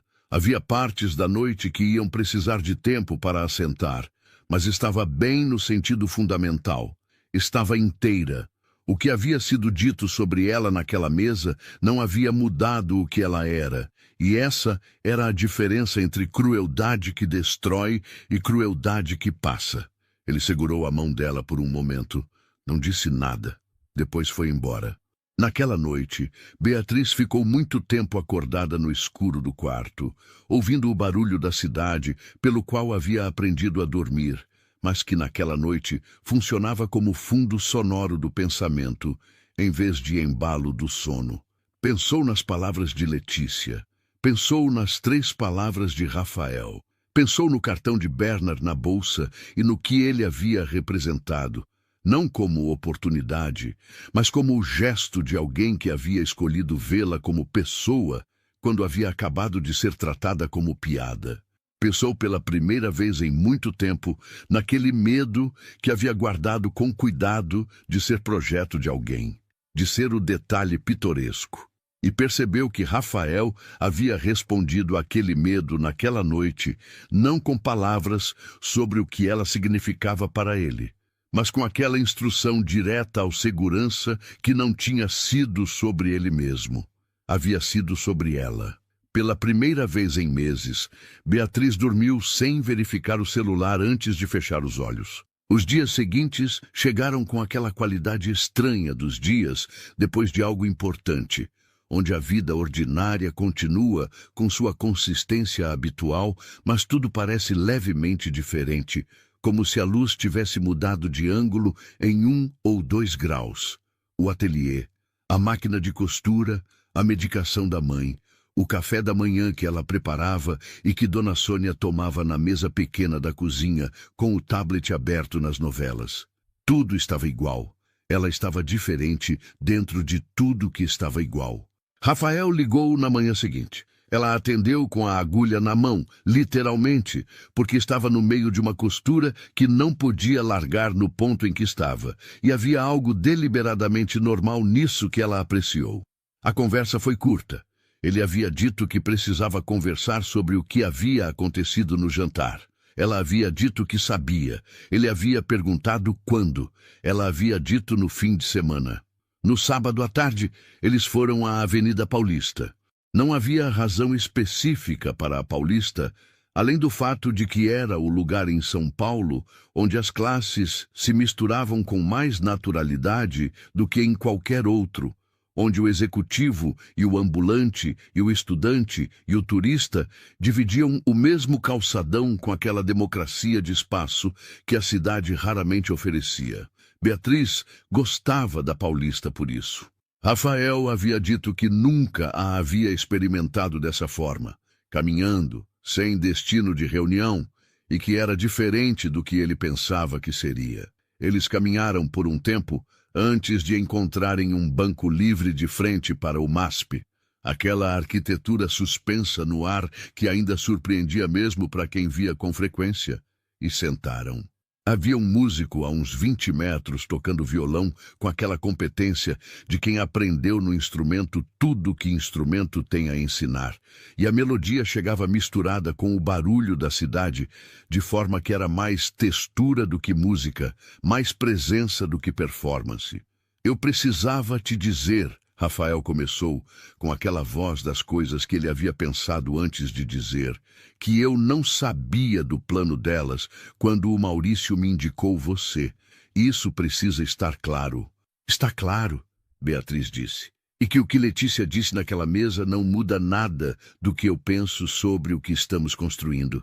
Beatriz ficou olhando para o MASP por um momento. A luz da tarde batia naquele concreto com uma qualidade que o tornava quase cobre, quase vivo, como se o prédio respirasse de forma diferente em diferentes horas do dia. Rafael, ela disse com aquela direteza que era a linguagem deles. O que me preocupa não é o que Letícia disse. Já conheço Letícia há 30 anos. Sei o que ela é e de onde vem. O que me preocupa sou eu. Ele a olhou. Você... Ela continuou, com a voz de quem está dizendo algo que precisou de coragem para formular. Não a coragem dramática, mas a coragem quieta de ser honesta sobre algo que é vulnerável. Você tem cobertura no Itaim, fundo de 380 milhões. Reuniões em Zurique. Eu tenho ateliê de 18 metros quadrados no Brás e mãe que precisa de acompanhamento 2 vezes por semana. E eu preciso saber se sou a pessoa ou sou a história. Silêncio. O violão ao fundo, a cidade. A luz cobre no concreto do MASP. A diferença entre as duas, Rafael disse depois de um tempo que ela não tentou preencher, é que a história termina quando fica interessante o suficiente para contar para outros. A pessoa é com quem você quer tomar café às 7 da manhã quando não tem nada especial acontecendo. Beatriz o olhou. E você quer tomar café às 7 da manhã com pessoa de ateliê do Brás? Ela perguntou. E havia naquela pergunta o humor quieto, que era a forma dela de testar a seriedade de algo sem tornar o teste pesado demais. Já tomei, ele disse. Na terça passada. Com café da padaria da esquina do Tatuapé, que é, devo dizer, objetivamente melhor do que qualquer coisa que o 22º andar oferece. Ela riu. O mesmo riso de antes, o que vinha de algo que era verdadeiro. E havia naquele riso, naquela tarde na Paulista com o violão e o MASP, e a luz que ficava mais dourada à medida que o sol descia, algo que ela reconhecia como o momento em que uma decisão que havia estado sendo tomada lentamente por semanas finalmente chegava à superfície. Ela havia abaixado a guarda, não completamente, não de uma vez, porque não era o tipo de coisa que se fazia de uma vez sem ser tolice, mas havia baixado o suficiente para que o que estava do outro lado pudesse entrar. Os dias que se seguiram tinham aquela textura específica de coisas que estão crescendo devagar, que não têm momento inaugural visível, mas que quando você olha para trás, percebe que estavam crescendo o tempo todo. Rafael aparecia no ateliê com aquela regularidade que ela havia parado de calcular e começado simplesmente a receber, às vezes com café, às vezes sem nada, simplesmente aparecendo com a chave que ela havia dado depois da terceira visita sem cerimônia especial.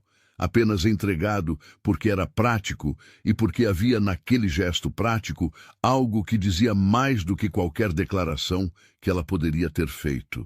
Ele chegava, sentava na cadeira de madeira coberta com tecido bege. Às vezes lia no celular, às vezes ficava olhando ela trabalhar com aquela atenção quieta que ela havia aprendido a receber sem desconforto. Havia uma qualidade de silêncio entre eles que ela não havia experimentado com outra pessoa. Não o silêncio constrangido de quem não sabe o que dizer. Não o silêncio ansioso de quem está esperando que o outro fale para poder responder. Era o silêncio de dois trabalhos acontecendo no mesmo espaço, sem competição. A máquina de costura fazendo aquele som rítmico que era o fundo sonoro da vida dela há 4 anos, e Rafael na cadeira com o tablet, ou o telefone, ou simplesmente com os olhos na janela, onde a luz do tatuapé entrava com aquela qualidade que mudava por hora. Dona Sônia havia começado a reconhecer o som dos passos dele no corredor. Era coisa pequena, aquele reconhecimento, mas Beatriz havia notado uma tarde, quando a mãe levantou os olhos do tablet antes que Rafael entrasse, com aquela antecipação quieta de quem reconhece presença familiar. Ela havia ficado um momento com aquilo, com o peso específico daquele detalhe pequeno, entendendo que havia algo ali que ia além do que ela conseguia nomear rapidamente. Rafael e Dona Sônia haviam desenvolvido uma relação que era, de todas as relações que ela havia observado na vida dele, a mais despida de qualquer camada de performance. Dona Sônia não sabia o tamanho do fundo de investimentos, não sabia o número do andar do escritório na Faria Lima.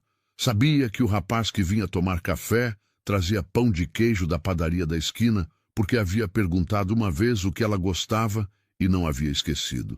Sabia que ele se sentava na cadeira ao lado da cama quando ela estava cansada e ficava lá sem exigir conversa animada.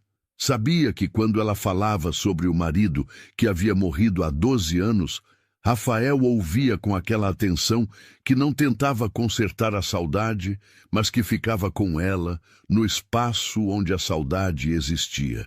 Beatriz havia observado aquela relação se construir com algo que era mistura de ternura e reconhecimento. Ternura pelo fato de existir. Reconhecimento de que o que Rafael mostrava com a mãe dela era o mesmo que mostrava com ela. Aquela capacidade de presença real que não tinha a ver com o que ele era no 22º andar, mas com quem ele estava escolhendo ser. Conversa por conversa, xícara de café por xícara de café, pão de queijo por pão de queijo. Janeiro chegou com aquele calor de São Paulo, que é diferente dos outros calores, mais úmido, mais insistente, com as chuvas da tarde que chegavam, com a pontualidade de compromisso marcado, e que tornavam a cidade por 30 minutos um lugar completamente diferente, as ruas refletindo o céu cinza-chumbo antes da chuva, e o verde das árvores ficando mais verde depois. Beatriz gostava de janeiro por causa das chuvas. Havia algo nas chuvas de São Paulo que ela havia aprendido a amar, com aquele tipo de amor que se tem por coisas que são difíceis, mas que são reais. Foi em janeiro que Bernard Beaumont mandou mensagem.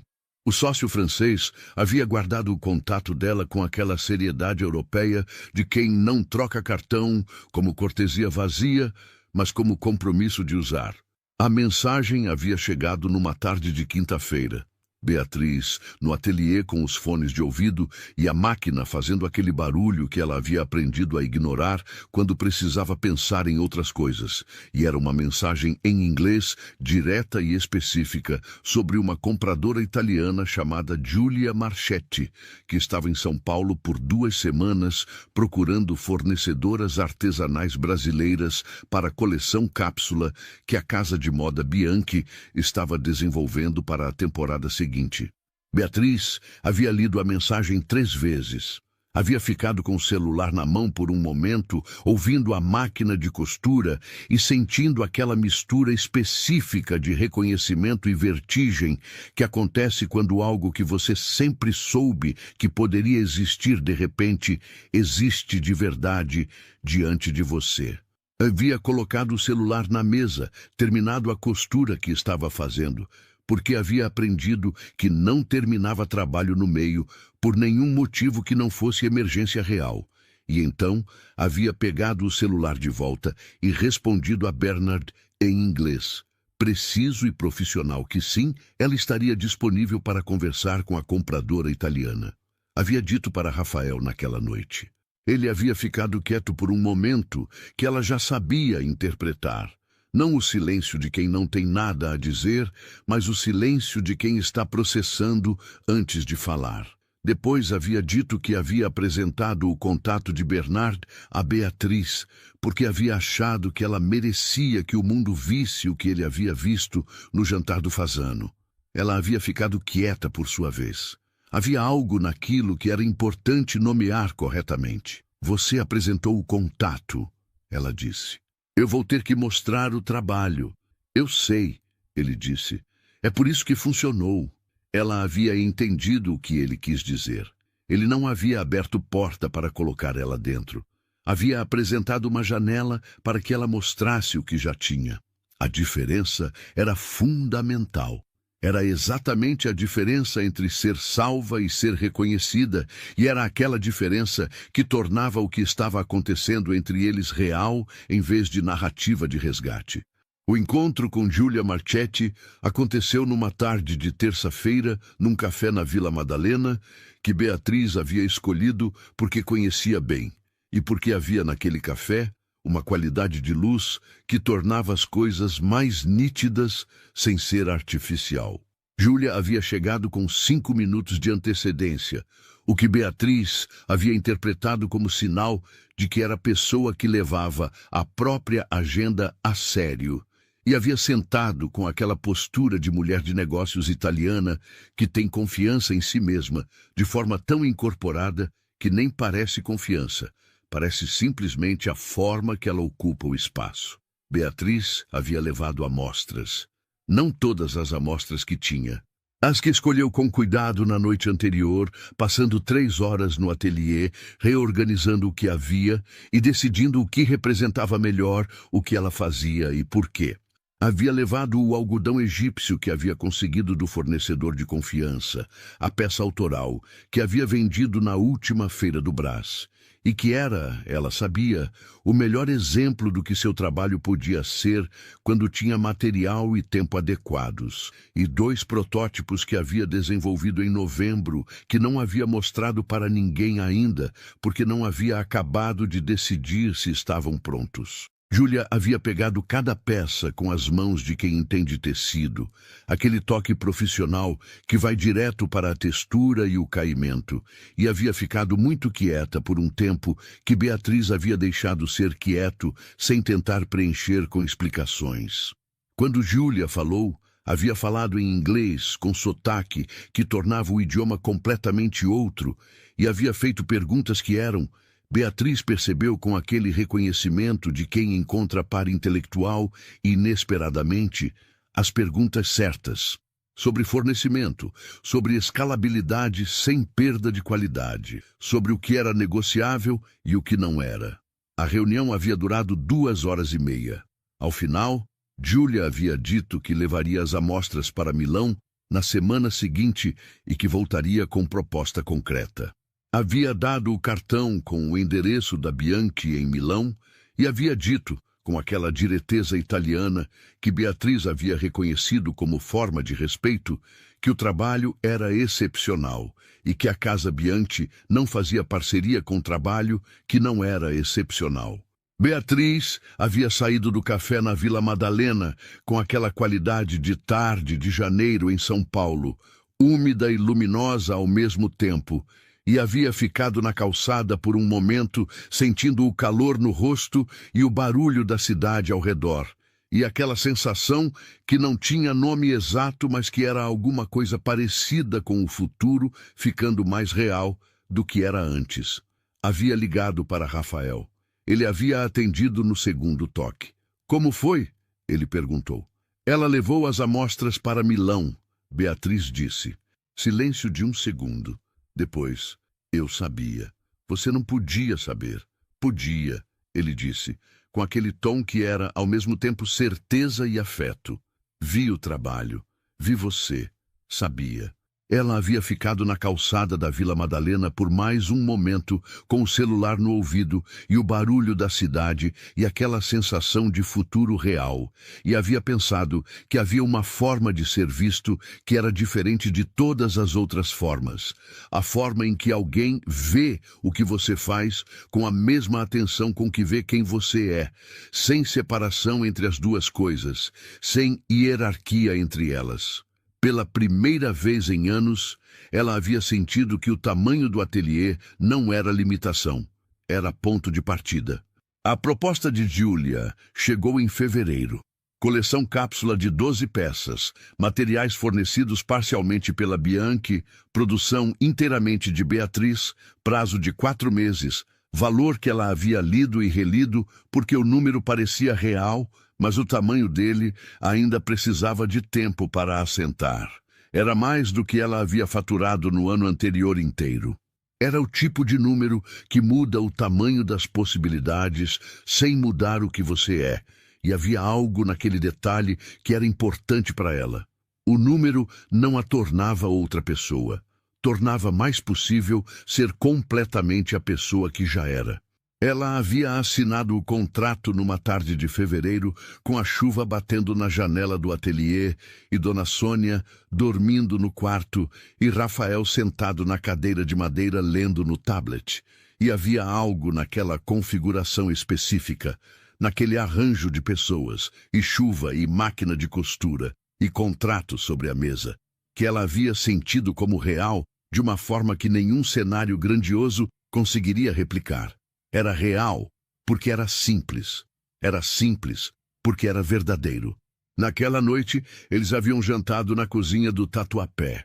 Rafael havia cozinhado o que ela havia descoberto ao longo daqueles meses, uma habilidade que ele havia desenvolvido durante a pandemia, quando Edson estava de licença, e quando ele havia percebido que não sabia fazer nenhuma das coisas básicas que sustentavam a própria vida.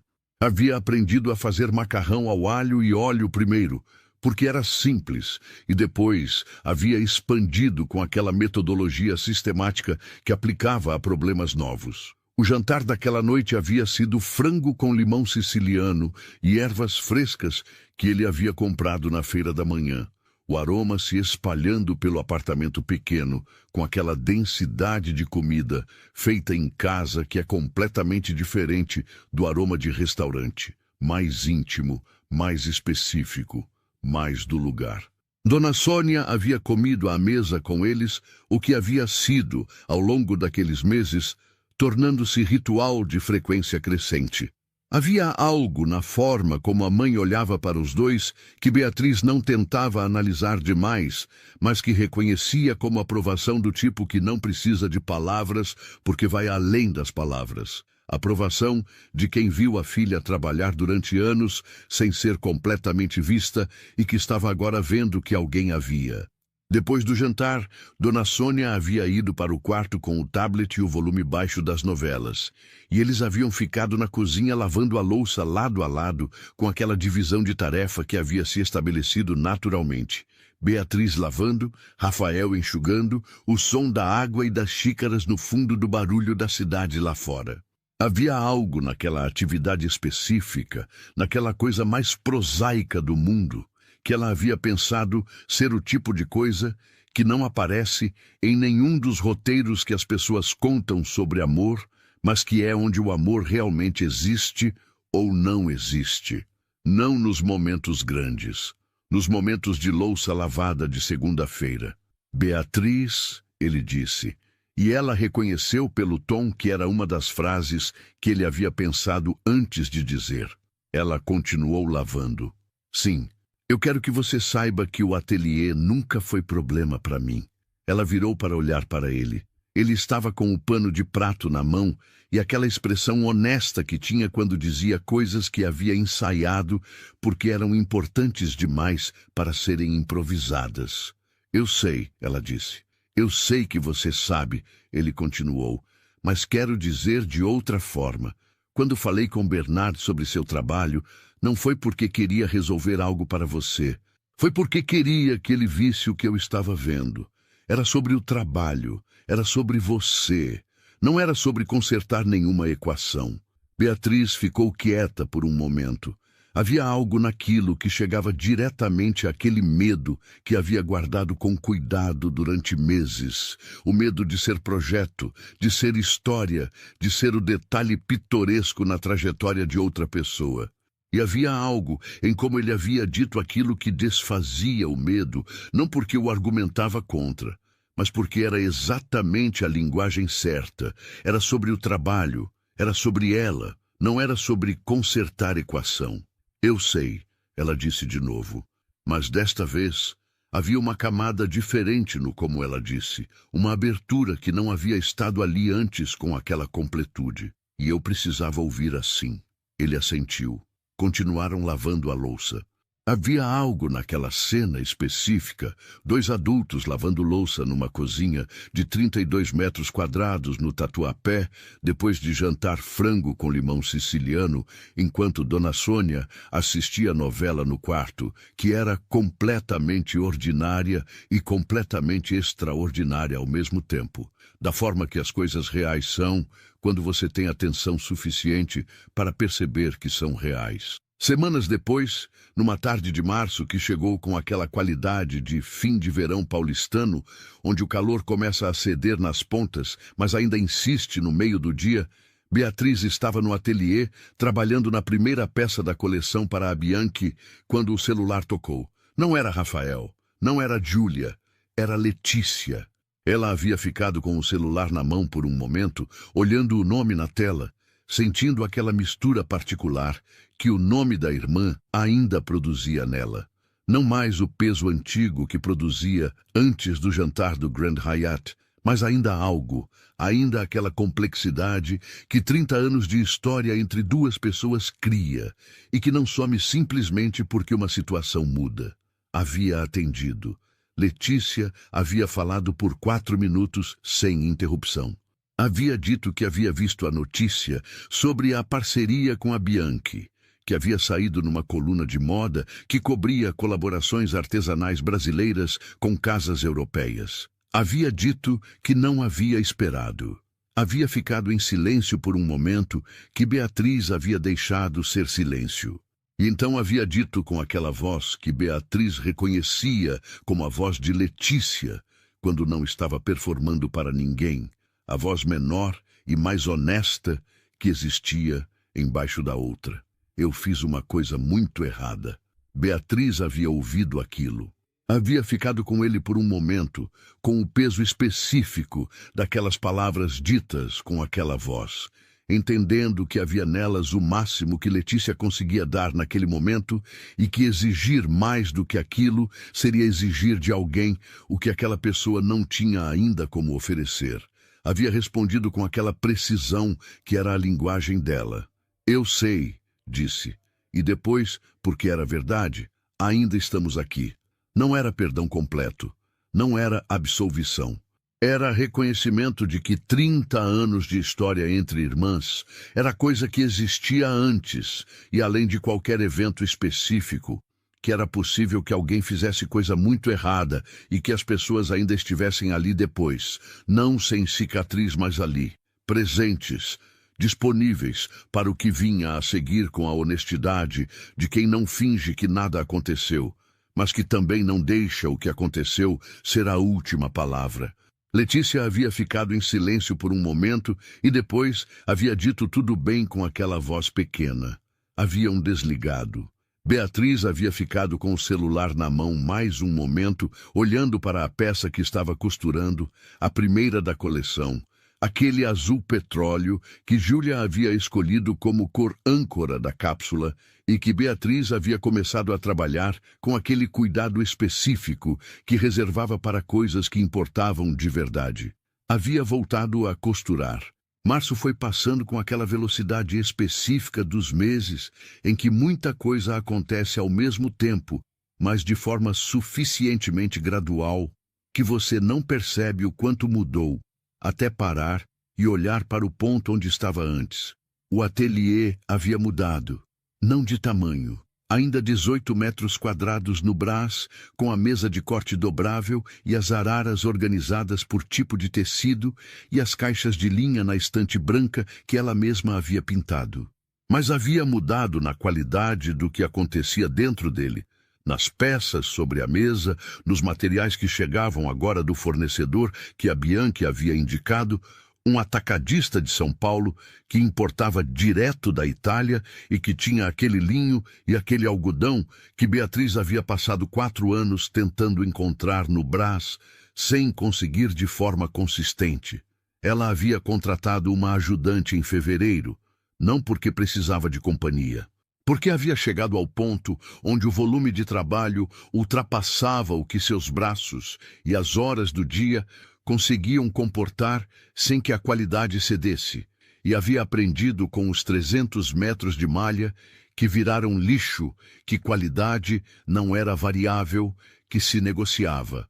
A ajudante se chamava Fernanda, 23 anos, estudante de moda no Senac, que havia respondido ao anúncio que Beatriz havia posto num grupo de costureiras no WhatsApp, com uma mensagem que era, entre as dezenas que haviam chegado, a única que falava sobre o trabalho em vez de sobre a necessidade de emprego. Beatriz havia reconhecido aquilo como critério relevante. Fernanda chegava às 8, saía às 5, tinha mãos que aprendiam rápido e olhos que perguntavam as perguntas certas. Beatriz havia descoberto que ensinar era uma forma diferente de aprender, que quando precisava explicar por que fazia algo de determinada forma, era forçada a articular o conhecimento que havia se acumulado em músculo e intuição ao longo de 4 anos, e que essa articulação tornava o conhecimento mais preciso, mais consciente, mais transmissível. Havia algo inesperadamente satisfatório naquilo. Com a ajudante, Beatriz havia conseguido contratar a fisioterapeuta de Dona Sônia para um 3º dia por semana. A mãe havia respondido àquele ajuste de agenda com uma melhora que a fisioterapeuta havia descrito como acima do esperado para o estágio de recuperação. O que Beatriz havia ouvido e guardado com aquela gratidão quieta, que não precisava de expressão pública, mas que ficava ali, presente, como temperatura constante no fundo de tudo. Rafael havia observado essas mudanças com aquela atenção quieta que era a forma dele de acompanhar coisas que importavam. Não havia comentado cada detalhe. Havia dito, numa manhã de março, em que chegou ao ateliê e encontrou Beatriz e Fernanda trabalhando nas peças da Bianchi com aquela concentração paralela de 2 ofícios no mesmo espaço, que o ateliê tinha uma qualidade diferente agora. Beatriz havia perguntado qual qualidade. Ele havia ficado um momento procurando a palavra certa. O que era, ela havia aprendido, sinal de que estava sendo honesto em vez de eficiente. Destino, ele havia dito. Parece lugar que está indo para algum lugar. Ela havia pensado naquilo depois. no sentido específico que ele havia dado à palavra, não destino como ponto de chegada fixo, mas como vetor, como direção com intenção, como diferença entre estar num lugar e estar movendo-se a partir de um lugar. Era a distinção certa. Ela havia estado no ateliê há 4 anos. Agora estava movendo-se a partir dele. No fim de março, Rafael havia cancelado uma viagem a Zurique. Não havia anunciado o cancelamento como gesto significativo. Havia mencionado de passagem numa tarde de sexta-feira. Estavam no carro a caminho do Ibirapuera, onde haviam desenvolvido o hábito de ir nas tardes, que o tempo e as agendas permitiam, que havia reagendado a reunião de Zurique para a videoconferência, porque havia uma coisa no sábado que ele não queria perder. Beatriz havia perguntado o que era. Ele havia dito que era na apresentação de Dona Sônia, na clínica de reabilitação, aquela apresentação mensal, onde os pacientes mostravam progresso para familiares e equipe médica, e que Dona Sônia havia mencionado na semana anterior que seria bom se viesse alguém além de Beatriz. Ela havia ficado em silêncio por um momento que o trânsito da Paulista preencheu com buzinas e motor de ônibus. "Minha mãe pediu para você ir?" Ela perguntou. "Ela disse que seria bom", ele disse. "Eu ouvi."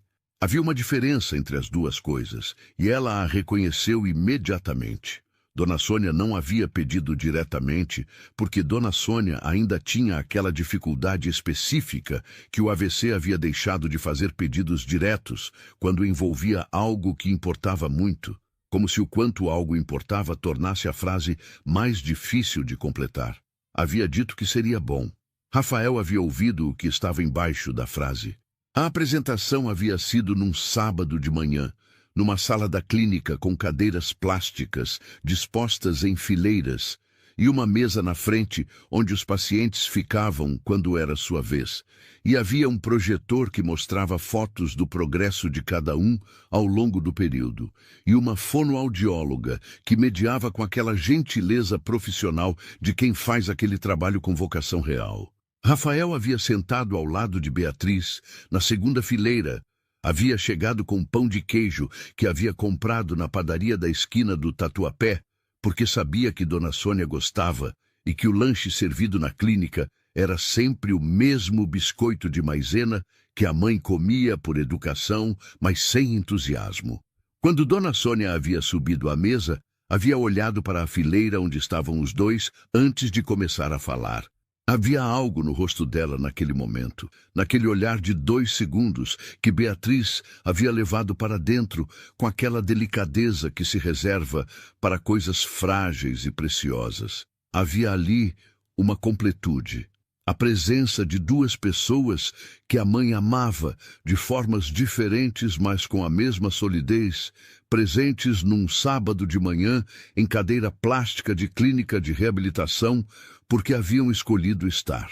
Dona Sônia havia falado sobre o ano, sobre as quedas do início e a recuperação de cada uma, sobre a fonoaudióloga que havia ensinado o exercício que ela fazia toda manhã antes do café e que havia ajudado a clareza da fala, sobre a filha que havia reorganizado a própria vida para que a dela pudesse continuar com dignidade. Havia pausado ali, aquela pausa que a mãe fazia quando queria dizer algo que importava e que precisava sair certo.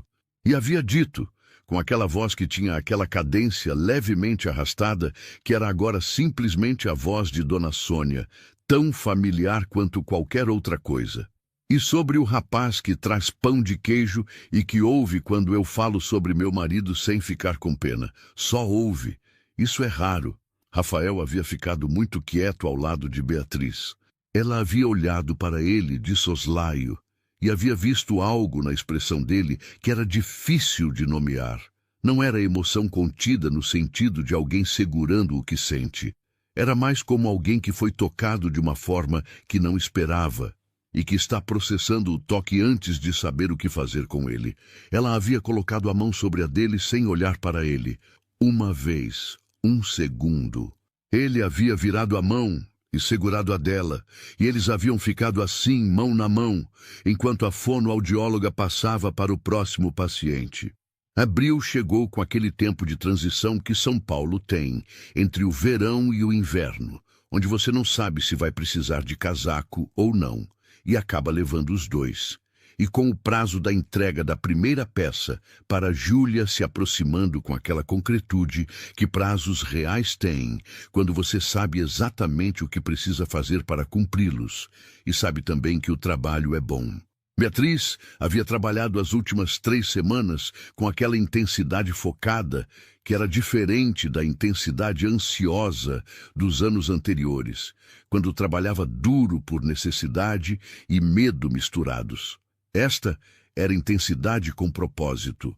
Sabia para onde estava indo. A peça havia ficado pronta numa terça-feira à noite. Beatriz havia ficado de pé na frente do espelho inclinado do ateliê, com a peça no manequim, olhando para aquele azul petróleo com aquela iluminação do ateliê que ela conhecia bem o suficiente para saber que não mentia. E havia sentido aquela coisa que acontece raramente no trabalho criativo, quando o que está diante de você é exatamente o que você queria que fosse. Não aproximadamente, não suficientemente bom. Exatamente. Havia tirado foto e mandado para Júlia. A resposta havia chegado em 20 minutos. 3 palavras em italiano que ela havia precisado traduzir, mas cujo significado havia antecipado pelo tempo que havia levado para chegar. Era magnífico. Havia mandado para Rafael em seguida. Ele havia ligado imediatamente, não mandado mensagem, ligado. E havia dito com aquela voz de quando estava sendo genuíno, sem filtro de eficiência. Sabia que seria assim. Ela havia rido, aquele riso, e havia dito que havia mais 11 peças para fazer. Ele havia dito que sabia, e que ia trazer café amanhã de manhã. Ela havia dormido naquela noite com aquela qualidade de sono que só acontece quando você fez algo que precisava ser feito da forma como precisava ser feito, sem concessão, sem compromisso com a mediocridade do prazo, sem negociação com a própria exigência. Era o sono de quem chegou onde estava tentando chegar. Não no destino final, que não existia, porque destinos finais eram para histórias que terminavam, e essa não estava terminando, mas num ponto que confirmava a direção. Em maio, numa tarde de sábado, com aquele frio primeiro de São Paulo, que ainda não é frio de verdade, mas que já pede casaco leve e xícara de chá, Rafael havia chegado ao ateliê com uma expressão que Beatriz havia aprendido a distinguir das outras. Não era a expressão de trazer café, não era a expressão de sentar e observar. Era a expressão de quem tem algo para dizer e que havia pensado sobre como dizer por tempo suficiente para estar pronto. Ela havia terminado o ponto que estava fazendo, uma precisão que ele já conhecia e que havia parado de interpretar como distância para interpretar como respeito pelo trabalho, e havia olhado para ele.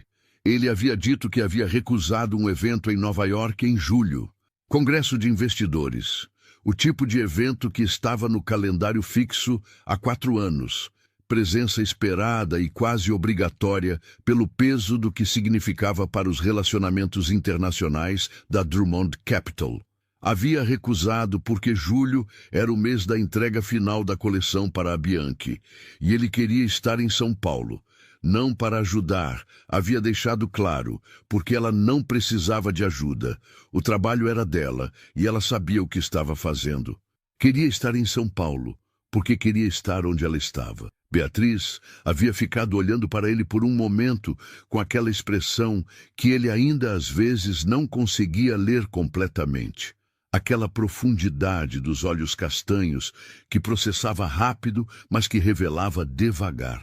Você cancelou reunião em Zurique por causa da apresentação da minha mãe e agora recusa congresso em Nova York, ela disse. Maurício vai achar que você está mal da cabeça. Maurício acha que finalmente fui bem da cabeça, Rafael disse, com aquele humor seco que era a forma dele de dizer coisas importantes em tom que não pesava mais do que a coisa precisava pesar. Ela havia ficado quieta por mais um momento. E então havia dito, com aquela voz das coisas que eram verdadeiras e que ela havia decidido dizer porque a honestidade era a linguagem deles, e não havia razão para parar agora. Eu gosto de você, Rafael, não do CEO, não do 22º andar. De você que fica 40 minutos em silêncio na cadeira de madeira e que traz pão de queijo para minha mãe e que ri de agulha e linha. Ele havia ficado em silêncio. Não o silêncio de processamento. Era um silêncio diferente, mais quieto, do tipo que acontece quando algo que você esperava, mas que não tinha certeza de que viria finalmente chega, e você precisa de um momento para deixar ser real. Eu sei, ele disse, e depois, eu também. Ela havia assentido, havia voltado para a costura. Ele havia sentado na cadeira de madeira, e havia ali naquele momento, naquele ateliê de 18 metros quadrados no Brás, com o frio de maio entrando pela janela e a máquina fazendo aquele som rítmico que era o fundo sonoro de tudo, a simplicidade específica das coisas que chegaram depois de muito trabalho e que por isso eram sólidas de um jeito que coisas fáceis nunca são. Pela primeira vez em anos, Rafael Drummond estava num lugar onde não havia nada que precisasse ser gerenciado. Havia apenas aquilo, a cadeira, a máquina, a mulher que costurava com aquela atenção que ela dava a tudo que fazia, o frio de maio, o café que havia esfriado na xícara sobre a mesa e que nenhum dos dois havia percebido esfriar porque havia coisas mais presentes do que o café. Era simples, era tudo. E naquele sábado de maio, numa padaria 24 horas, na esquina do Tatuapé, onde o pão na chapa chegou, com aquela manteiga que derretia, antes que você pudesse decidir se queria ou não, e onde Dona Sônia estava sentada ao lado de Beatriz, com o café com leite que sempre pedia, e onde Rafael estava do outro lado da mesa pequena, com aquela expressão de quem está exatamente onde precisa estar, sem precisar de outra coisa, além do que há naquele momento, Beatriz entendeu que aquilo era riqueza. Não o contrato com Milão, não o 22º andar, não o número que havia entrado na conta em fevereiro. Era isso, a mesa pequena, o pão que derretia, a mãe ao lado, o homem que havia aprendido a ficar. Não era riqueza de conto de fadas. Era riqueza construída sobre 18 metros quadrados e 4 anos de costura e R$ 37 na carteira em novembro e uma bainha que cedeu no ônibus na hora certa. Era riqueza que tinha cheiro de pão na chapa e som de máquina de costura e a qualidade específica do silêncio de alguém que fica sem precisar explicar por que fica. Era presença, era escolha, era nunca mais ter que ser a invisível no canto quando a pessoa certa finalmente aprende a ver. E isso era mais do que suficiente, era tudo.